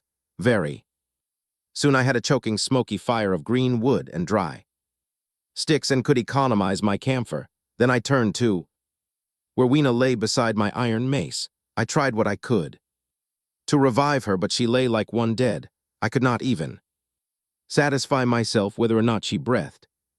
Now the smoke of the fire beat over towards me, and it must have made me heavy of a sudden. Moreover, the vapor of camphor was in the air. My fire would not need replenishing for an hour or so. I felt very weary after my exertion and sat down. The wood, too, was full of a slumberous murmur that I did not understand. I seemed just to nod and open my eyes, but all was dark, and the Morlocks had their hands upon me, flinging off their clinging fingers. I hastily felt in my pocket for the matchbox, and it had gone. Then they gripped and closed with me again. In a moment I knew what had happened. I had slept, and my fire had gone out, and the bitterness of death came over my soul. The forest seemed full of the smell of burning wood. I was caught by the neck, by the hair, by the arms, and pulled down. It was indescribably horrible in the darkness to feel all these soft creatures heaped upon me. I felt as if I was in a monstrous spider's web. I was overpowered and went down. I felt little teeth nipping at my neck. I rolled over, and as I did so, my hand came against my iron lever. It gave me strength. I struggled up, shaking the human rats from me and holding the bar short. I thrust where I judged their faces might be. I could feel the succulent giving of flesh and bone under my blows, and for a moment I was free. The strange exultation that so often seems to accompany hard fighting came upon me. I knew that both I and Weena were lost, but I determined to make the Morlocks pay for their meat. I stood with my back to a tree, swinging the iron bar before me. The whole wood was full of the stir and cries of them. A minute passed. Their voices seemed to rise to a higher pitch of excitement, and their movements grew faster, yet none came within reach. I stood, glaring at the blackness. Then suddenly came hope. What if the Morlocks were afraid? And close on the heels of that came a strange thing. The darkness seemed to grow luminous. Very dimly, I began to see the Morlocks about me. 3 battered at my feet, and then I recognized with incredulous surprise that the others were running in an incessant stream, as it seemed, from behind me and away through the wood in front, and their backs seemed no longer white but reddish. As I stood agape, I saw a little red spark go drifting across a gap of starlight between the branches and vanish, and at that I understood the smell of burning wood, the slumberous murmur that was growing now into a gusty roar, the red glow and the Morlock's flight. Stepping out from behind my tree and looking back, I saw through the black pillars of the nearer trees the flames of the burning forest. It was my first fire coming after me. With that I looked for Weena, but she was gone, the hissing and crackling behind me, the explosive thud as each fresh tree burst into flame left little time for reflection. My iron bar still gripped, I followed in the Morlock's path. It was a close race, once the flames crept forward so swiftly on my right as I ran that I was outflanked and had to strike off to the left, but at last I emerged upon a small open space, and as I did so, a Morlock came blundering towards me and passed me and went on straight into the fire. And now I was to see the most weird and horrible thing. I think of all that I beheld in that future age. This whole space was as bright as day with the reflection of the fire. In the center was a hillock or tumulus, surmounted by scorched hawthorn. Beyond this was another arm of the burning forest, with yellow tongues already writhing from it, completely encircling the space with a fence of fire. Upon the hillside were some 30 or 40 Morlocks, dazzled by the light and heat, and blundering hither and thither against each other in their bewilderment. At first I did not realize their blindness, and struck furiously at them with my bar in a frenzy of fear as they approached me, killing one and crippling several more. But when I had watched the gestures of one of them groping under the hawthorn against the red sky and heard their moans, I was assured of their absolute helplessness and misery in the glare, and I struck no more of them. Yet every now and then one would come straight towards me, setting loose a quivering horror that made me quick to elude him. At one time the flames died down somewhat, and I feared the foul creatures would presently be able to see me. I was thinking of beginning the fight by killing some of them before this should happen, but the fire burst out again brightly, and I stayed my hand. I walked about the hill among them and avoided them, looking for some trace of Weena, but Weena was gone. At last I sat down on the summit of the hillock and watched this strange, incredible company of blind things, groping to and fro and making uncanny noises to each other as the glare of the fire beat on them. The coiling uprush of smoke streamed across the sky, and through the rare tatters of that red canopy, remote as though they belonged to another universe, shone the little stars. 2 or 3 Morlocks came blundering into me, and I drove them off with blows of my fists, trembling as I did so. For the most part of that night I was persuaded it was a nightmare. I bit myself and screamed in a passionate desire to awake. I beat the ground with my hands and got up and sat down again and wandered here and there, and again sat down. Then I would fall to rubbing my eyes and calling upon God to let me awake. Thrice I saw Morlocks put their heads down in a kind of agony and rush into the flames. But at last, above the subsiding red of the fire, above the streaming masses of black smoke and the whitening and blackening tree stumps and the diminishing numbers of these dim creatures, came the white light of the day. I searched again for traces of Weena, but there were none. It was plain that they had left her poor little body in the forest. I cannot describe how it relieved me to think that it had escaped the awful fate to which it seemed destined. As I thought of that, I was almost moved to begin a massacre of the helpless abominations about me, but I contained myself. The hillock, as I have said, was a kind of island in the forest. From its summit I could now make out, through a haze of smoke, the palace of green porcelain, and from that I could get my bearings for the White Sphinx, and so, leaving the remnant of these damned souls still going hither and thither and moaning, as the day grew clearer, I tied some grass about my feet and limped on across smoking ashes and among black stems that still pulsated internally with fire towards the hiding place of the time machine. I walked slowly, for I was almost exhausted as well as lame, and I felt the intensest wretchedness for the horrible death of little Weena.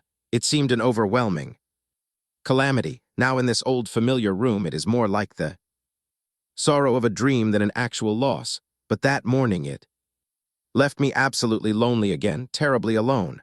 I began to think of this house of mine, of this fireside, of some of you. And with such thoughts came a longing that was pain. But as I walked over the smoking ashes under the bright morning sky, I made a discovery. In my trouser pocket, still some loose matches. The box must have leaked before. It was lost. XII. The trap of the White Sphinx. About 8 or 9 in the morning, I came to the same seat of yellow metal from which I had viewed the world.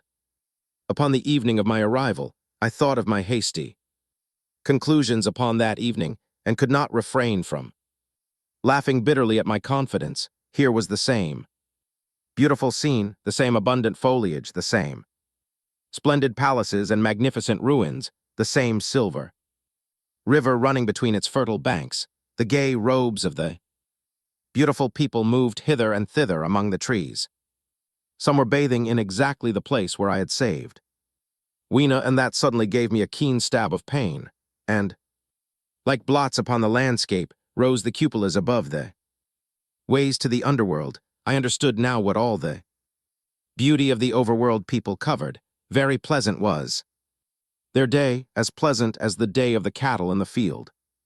Like the cattle, they knew of no enemies and provided against no needs, and their end was the same. I grieved to think how brief the dream of the human intellect had been. It had committed suicide. It had set itself steadfastly towards comfort and ease, a balanced society.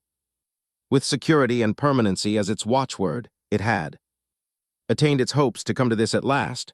Once life and property must have reached almost absolute safety. The rich had been assured of his wealth and comfort, the toiler assured of his life and work. No doubt in that perfect world there had been no unemployed problem, no social question left unsolved, and a great quiet had followed. It is a law of nature we overlook, that intellectual versatility is the compensation for change, danger, and trouble. An animal perfectly in harmony with its environment is a perfect mechanism. Nature never appeals to intelligence until habit and instinct are useless. There is no intelligence where there is no change and no need of change. Only those animals partake of intelligence that have to meet a huge variety of needs and dangers. So, as I see it, the upperworld man had drifted towards his feeble prettiness, and the underworld to mere mechanical industry, but that perfect state had lacked one thing even for mechanical perfection: absolute permanency. Apparently, as time went on, the feeding of an underworld, however it was affected, had become disjointed. Mother Necessity, who had been staved off for a few thousand years, came back again, and she began below, the underworld being in contact with machinery, which, however perfect, still needs some little thought. Outside habit had probably retained perforce rather more initiative, if less of every other human character, than they upper, and when other meat failed them, they turned to what old habit had hitherto forbidden. So I say I saw it in my last view of the world of 802,701. It may be as wrong an explanation as mortal wit could invent. It is how the thing shaped itself to me, and as that I give it to you. After the fatigues, excitements, and terrors of the past days, and in spite of my grief, this seat and the tranquil view and the warm sunlight were very pleasant. I was very tired and sleepy, and soon my theorizing passed into dozing. Catching myself at that, I took my own hint, and spreading myself out upon the turf, I had a long and refreshing sleep. I awoke a little before sunsetting. I now felt safe against being caught napping by the Morlocks, and stretching myself, I came on down the hill towards the White Sphinx. I had my crowbar in one hand, and the other hand played with the matches in my pocket. And now came a most unexpected thing. As I approached the pedestal of the Sphinx, I found the bronze valves were open. They had slid down into grooves. At that I stopped short before them, hesitating to enter. Within was a small apartment, and on a raised place in the corner of this was the time machine. I had the small levers in my pocket, so here, after all my elaborate preparations for the siege of the White Sphinx, was a meek surrender. I threw my iron bar away, almost sorry not to use it. A sudden thought came into my head as I stooped towards the portal. For once at least I grasped the mental operations of the Morlocks, suppressing a strong inclination to laugh. I stepped through the bronze frame and up to the time machine. I was surprised to find it had been carefully oiled and cleaned. I have suspected since that the Morlocks had even partially taken it to pieces while trying in their dim way to grasp its purpose. Now as I stood and examined it, finding a pleasure in the mere touch of the contrivance, the thing I had expected happened. The bronze panels suddenly slid up and struck the frame with a clang. I was in the dark, trapped, so the Morlocks thought. At that I chuckled gleefully. I could already hear their murmuring laughter as they came towards me. Very calmly I tried to strike the match. I had only to fix on the levers and depart, then like a ghost. But I had overlooked one little thing. The matches were of that abominable kind that light only on the box. You may imagine how all my calm vanished. The little brutes were close upon me. One touched me. I made a sweeping blow in the dark at them with the levers and began to scramble into the saddle of the machine.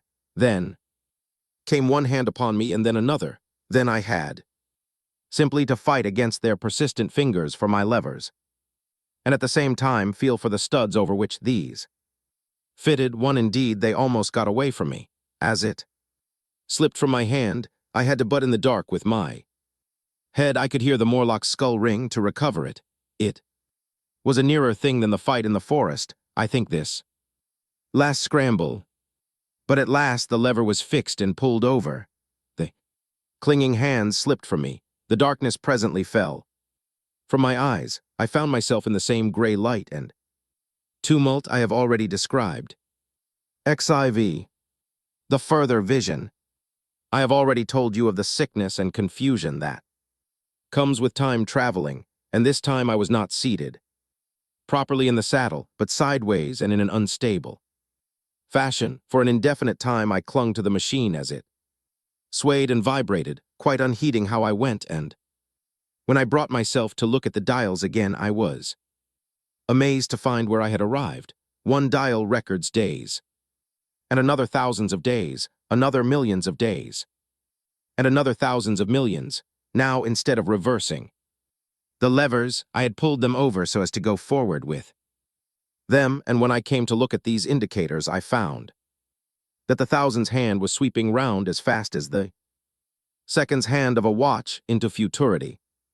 As I drove on, a peculiar change crept over the appearance of things. The palpitating grayness grew darker.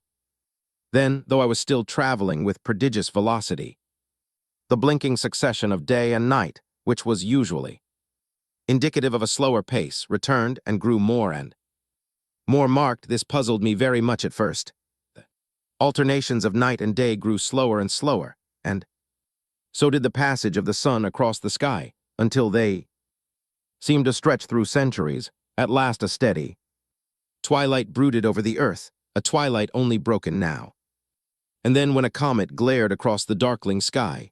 The band of light that had indicated the sun had long since disappeared, for the sun had ceased to set. It simply rose and fell in the west and grew ever broader and more red. All trace of the moon had vanished.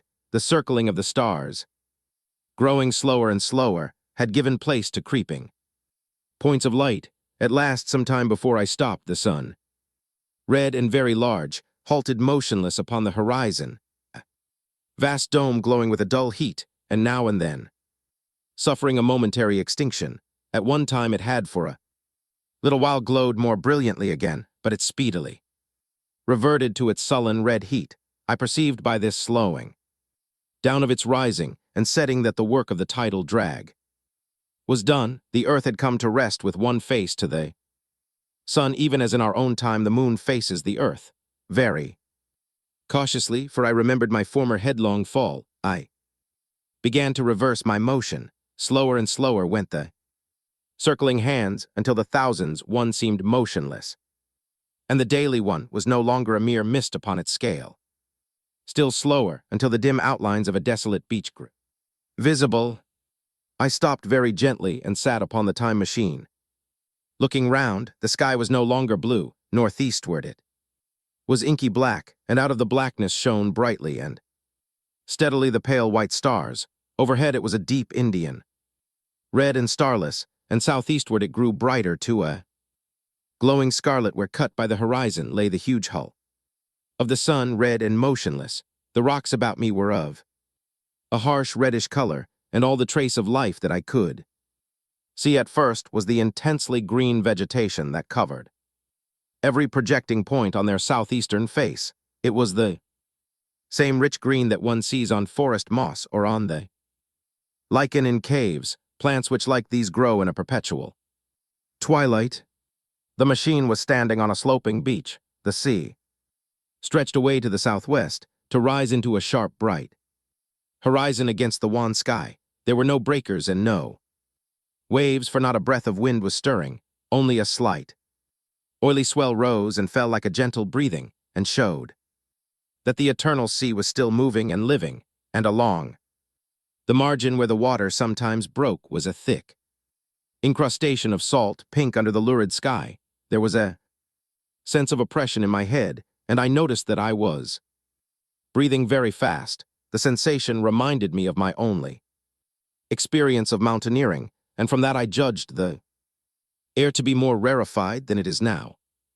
Far away up the desolate slope, I heard a harsh scream, and saw a thing like a huge white butterfly go slanting and fluttering up into the sky and, circling, disappear over some low hillocks beyond. The sound of its voice was so dismal that I shivered and seated myself more firmly upon the machine. Looking round me again, I saw that, quite near, what I had taken to be a reddish mass of rock was moving slowly towards me. Then I saw the thing was really a monstrous crab-like creature. Can you imagine a crab as large as yonder table, with its many legs moving slowly and uncertainly, its big claws swaying, its long antennae like Carter's whips waving and feeling, and its stalked eyes gleaming at you on either side of its metallic front? Its back was corrugated and ornamented with ungainly bosses, and a greenish incrustation blotched it here and there. I could see the many palps of its complicated mouth flickering and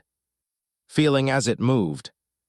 As I stared at this sinister apparition crawling towards me, I felt a tickling on my cheek, as though a fly had lighted there. I tried to brush it away with my hand, but in a moment it returned, and almost immediately came another.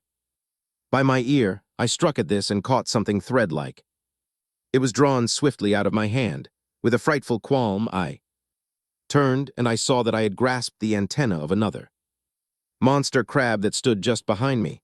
Its evil eyes were wriggling on their stalks. Its mouth was all alive with appetite, and its vast ungainly claws, smeared with an algal slime, were descending upon me. In a moment my hand was on the lever, and I had placed a month between myself and these monsters, but I was still on the same beach, and I saw them distinctly now as soon as I stopped. Dozens of them seemed to be crawling here and there in the somber light among the foliated sheets of intense green. I cannot convey the sense of abominable desolation that hung over the world, the red eastern sky, the northward blackness, the salt Dead Sea, the stony beach crawling. These foul, slow-stirring monsters, the uniform poisonous looking green of the lichenous plants, the thin air that hurts one's lungs, all contributed to an appalling effect. I moved on 100 years, and there was the same red sun, little larger, a little duller, the same dying sea, the same chill air, and the same crowd of earthy crustacea creeping in and out among the green weed and the red rocks. And in the westward sky, I saw a curved pale line like a vast new moon. So I traveled, stopping ever and again in great strides of 1,000 years or more, drawn on by the mystery of the earth's fate, watching with a strange fascination the sun grow larger and duller in the westward sky, and the life of the old earth ebb away. At last, more than 30 million. Years hence, the huge red-hot dome of the sun had come to obscure nearly a tenth part of the darkling heavens. Then I stopped once more, for the crawling multitude of crabs had disappeared, and the red beach, save for its livid green liverworts and lichens, seemed lifeless, and now it was flecked with white. A bitter cold assailed me, rare white. Flakes ever and again came eddying down. To the north, eastward, the glare of snow lay under the starlight of the sable sky, and I could see an undulating crest of hillocks. Pinkish white, there were fringes of ice along the sea margin with drifting masses farther out, but the main expanse of that salt ocean, all bloody under the eternal sunset, was still unfrozen. I looked about me to see if any traces of animal life remained. A certain indefinable apprehension still kept me in the saddle of the machine, but I saw nothing moving in earth or sky or sea. The green slime on the rocks alone testified that life was not extinct. A shallow sandbank had appeared in the sea, and the water had receded from the beach. I fancied I saw some black object flopping about upon this bank, but it became motionless as I looked at it, and I judged that my eye had been deceived, and that the black object was merely a rock. The stars in the sky were intensely bright and seemed to me to twinkle very little. Suddenly I noticed that the circular westward outline of the sun had changed, that a concavity, a bay, had appeared. In the curve I saw this grow larger. For a minute perhaps I stared aghast at this blackness that was creeping over the day, and then I realized that an eclipse was beginning. Either the moon or the planet Mercury was passing across the sun's disk. Naturally, at first I took it to be the moon, but there is much to incline me to believe that what I really saw was the transit of an inner planet passing very near to the Earth. The darkness grew apace. A cold wind began to blow in, freshening gusts from the east, and the showering white flakes in the air increased in number. From the edge of the sea came a ripple and whisper. Beyond these lifeless sounds, the world was silent. Silent, it would be hard to convey the stillness of it. All the sounds of man, the bleating of sheep, the cries of birds, the hum of insects, the stir that makes the background of our lives, all that was over. As the darkness thickened, the eddying flakes grew more abundant, dancing before my eyes, and the cold of the air more intense. At last, one by one, swiftly, one after the other, the white peaks of the distant hills vanished into blackness. The breeze rose to a moaning wind. I saw the black central shadow of the eclipse sweeping towards me. In another moment, the pale stars alone were visible. All else was rayless obscurity. The sky was absolutely black. A horror of this great darkness came on me. The cold that smote to my marrow, and the pain I felt in breathing overcame me. I shivered, and a deadly nausea seized me. Then, like a red-hot bow in the sky, appeared the edge of the sun. I got off the machine to recover myself. I felt giddy and incapable of facing the return journey. As I stood sick and confused, I saw again the moving thing upon the shoal. There was no mistake now that it was a moving thing. Against the red water of the sea, it was a round thing, the size of a football perhaps, or it may be bigger, and tentacles trailed down from it. It seemed black against the weltering blood-red water, and it was hopping fitfully about. Then I felt I was fainting, but a terrible dread of lying helpless in that remote and awful twilight sustained me, while I clambered upon the saddle. XV. The time travelers return. So I came back. For a long time I must have been insensible upon the machine.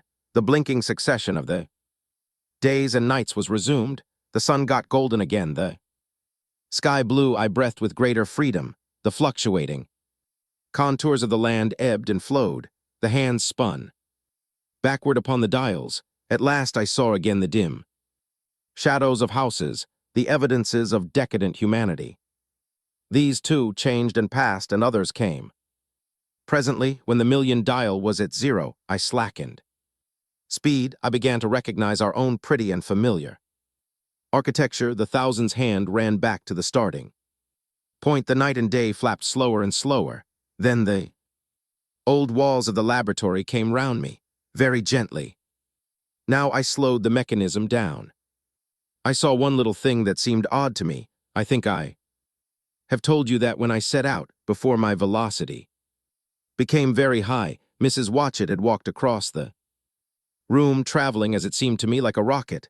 As I returned, I passed again across that minute when she traversed the laboratory, but now her every motion appeared to be the exact inversion of her previous ones. The door at the lower end opened, and she glided quietly up the laboratory back foremost and disappeared behind the door by which she had previously entered. Just before that, I seemed to see Hillier for a moment, but he passed like a flash. Then I stopped the machine and saw about me again the old familiar laboratory, my tools, my appliances just as I had left them. I got off the thing very shakily and sat down upon my bench. For several minutes I trembled violently. Then I became calmer. Around me was my old workshop again, exactly as it had been. I might have slept there and the whole thing have been a dream. And yet, not exactly. The thing had started from the southeast corner of the laboratory. It had come to rest again in the northwest, against the wall where you saw it. That gives you the exact distance from my little lawn to the pedestal of the White Sphinx, into which the Morlocks had carried my machine. For a time my brain went stagnant. Presently I got up and came through the passage here, limping because my heel was still painful and feeling sorely begrimed. I saw the Mall Gazette on the table by the door. I found the date was indeed today, and looking at the timepiece, saw the hour was almost 8 o'clock. I heard your voices and the clatter of plates. I hesitated. I felt so sick and weak. Then I sniffed good wholesome meat and opened the door on you. You know the rest. I washed and dined, and now I am telling you the story. XVI.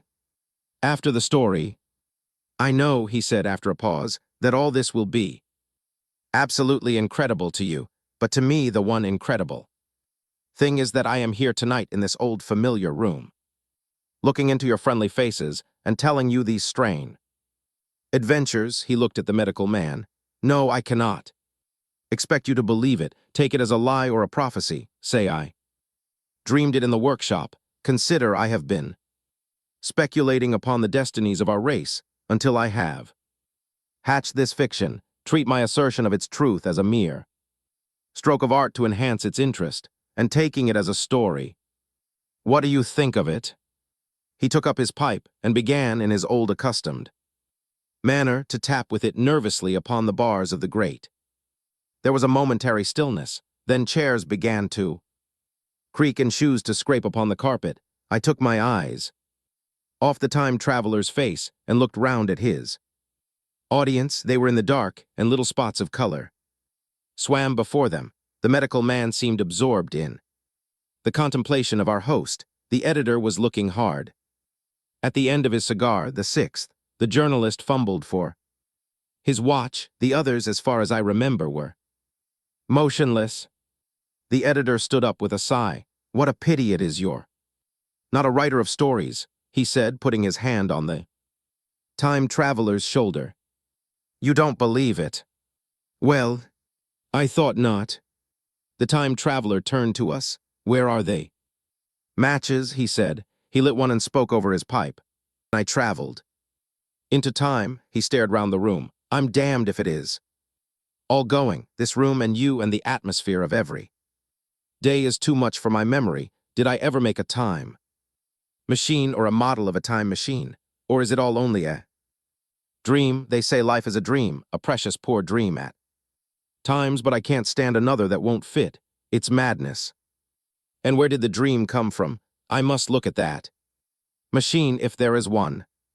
He caught up the lamp swiftly and carried it, flaring red, through the door into the corridor. We followed him. Therein, the flickering light of the lamp was the machine, sure enough, squat, ugly, and askew, a thing of brass, ebony, ivory, and translucent glimmering quartz, solid to the touch.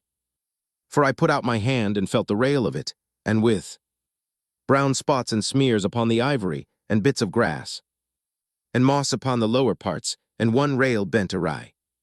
The time traveler put the lamp down on the bench and ran his hand along the damaged rail. "It's all right now," he said. "The story I told you was true. I'm sorry to have brought you out here in the cold." He took up the lamp and, in an absolute silence, we returned to the smoking room. He came into the hall with us and helped the editor on with his coat. The medical man looked into his face and, with a certain hesitation, told him he was suffering from overwork, at which he laughed hugely. I remember him standing in the open doorway, bawling good night. I shared a cab with the editor. He thought the tale a gaudy lie. For my own part, I was unable to come to a conclusion. The story was so fantastic and incredible, the telling so credible and sober. I lay awake most of the night thinking about it. I determined to go next day and see the time traveler again. I was told he was in the laboratory, and being on easy terms in the house, I went up to him. The laboratory, however, was empty. I stared for a minute at the time machine and put out my hand and touched the lever. At that, the squat, substantial-looking mass swayed like a bough shaken by the wind. Its instability startled me extremely, and I had a queer reminiscence of the childish days when I used to be forbidden to meddle. I came back through the corridor. The time traveler met me in the smoking room. He was coming from the house. He had a small camera under one arm and a knapsack under the other. He laughed when he saw me and gave me an elb to shake. "I'm frightfully busy," said he, "with that thing in there." "But is it not some hoax?" I said. "Do you really travel through time?" "Really and truly I do." And he looked frankly into my eyes. He hesitated. His eye wandered about the room. "I only want half an hour," he said. "I know why you came, and it's awfully good of you. There's some magazines here. If you'll stop to lunch, I'll prove you this time traveling up to the hilt, specimens and all, if you'll forgive my leaving you now." I consented, hardly comprehending then the full import of his words, and he nodded and went on down the corridor. I heard the door of the laboratory slam, seated myself in a chair and took up a daily paper. What was he going to do before lunchtime? Then suddenly I was reminded by an advertisement that I had promised to meet Richardson, the publisher, at 2. I looked at my watch and saw that I could barely save that engagement. I got up and went down the passage to tell the time traveler. As I took hold of the handle of the door, I heard an exclamation oddly truncated at the end, and a click and a thud. A gust of air whirled round me as I opened the door, and from within came the sound of broken glass falling on the floor. The time traveler was not there. I seemed to see a ghostly, indistinct figure sitting in a whirling mass of black and brass for a moment, a figure so transparent that the bench behind with its sheets of drawings was absolutely distinct, but this phantasm vanished as I rubbed my eyes. The time machine had gone, save for a subsiding stir of dust. The further end of the laboratory was empty. A pane of the skylight had apparently just been blown in. I felt an unreasonable amazement. I knew that something strange had happened, and for the moment could not distinguish what the strange thing might be. As I stood staring, the door into the garden opened, and the man servant appeared. We looked at each other, then ideas began to come. "Has Mr. gone out that way?" said I. "No, sir, no one has come out this way. I was expecting to find him here." At that I understood, at the risk of disappointing Richardson. I stayed on, waiting for the time traveler, waiting for the second, perhaps still stranger story and the specimens and photographs he would bring with him. But I am beginning now to fear that I must wait a lifetime. The time traveler vanished 3 years ago, and as everybody knows now, he has never returned. Epilogue. One cannot choose but wonder, will he ever return? It may be that he swept back into the past and fell among the blood-drinking, hairy savages of the age of unpolished stone, into the abysses of the Cretaceous Sea, or among the grotesque saurians, the huge reptilian brutes of the Jurassic times, he may even now, if I may use the phrase, be wandering on some plesiosaurus-haunted oolitic reef or beside the lonely saline seas of the Triassic Age.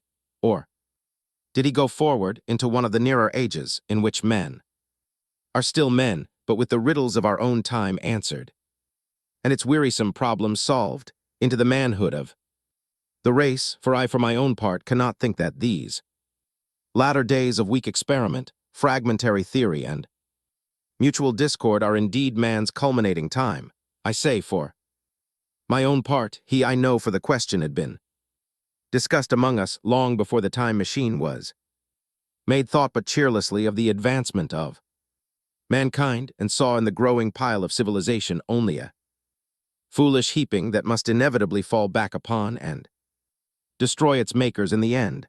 If that is so, it remains for us to live as though it were not so, but to me the future is still black, and blank is a vast ignorance lit at a few casual places by the memory of his story, and I have by me for my comfort 2 strange white flowers, shriveled now and brown and flat and brittle, to witness that even when mind and strength had gone,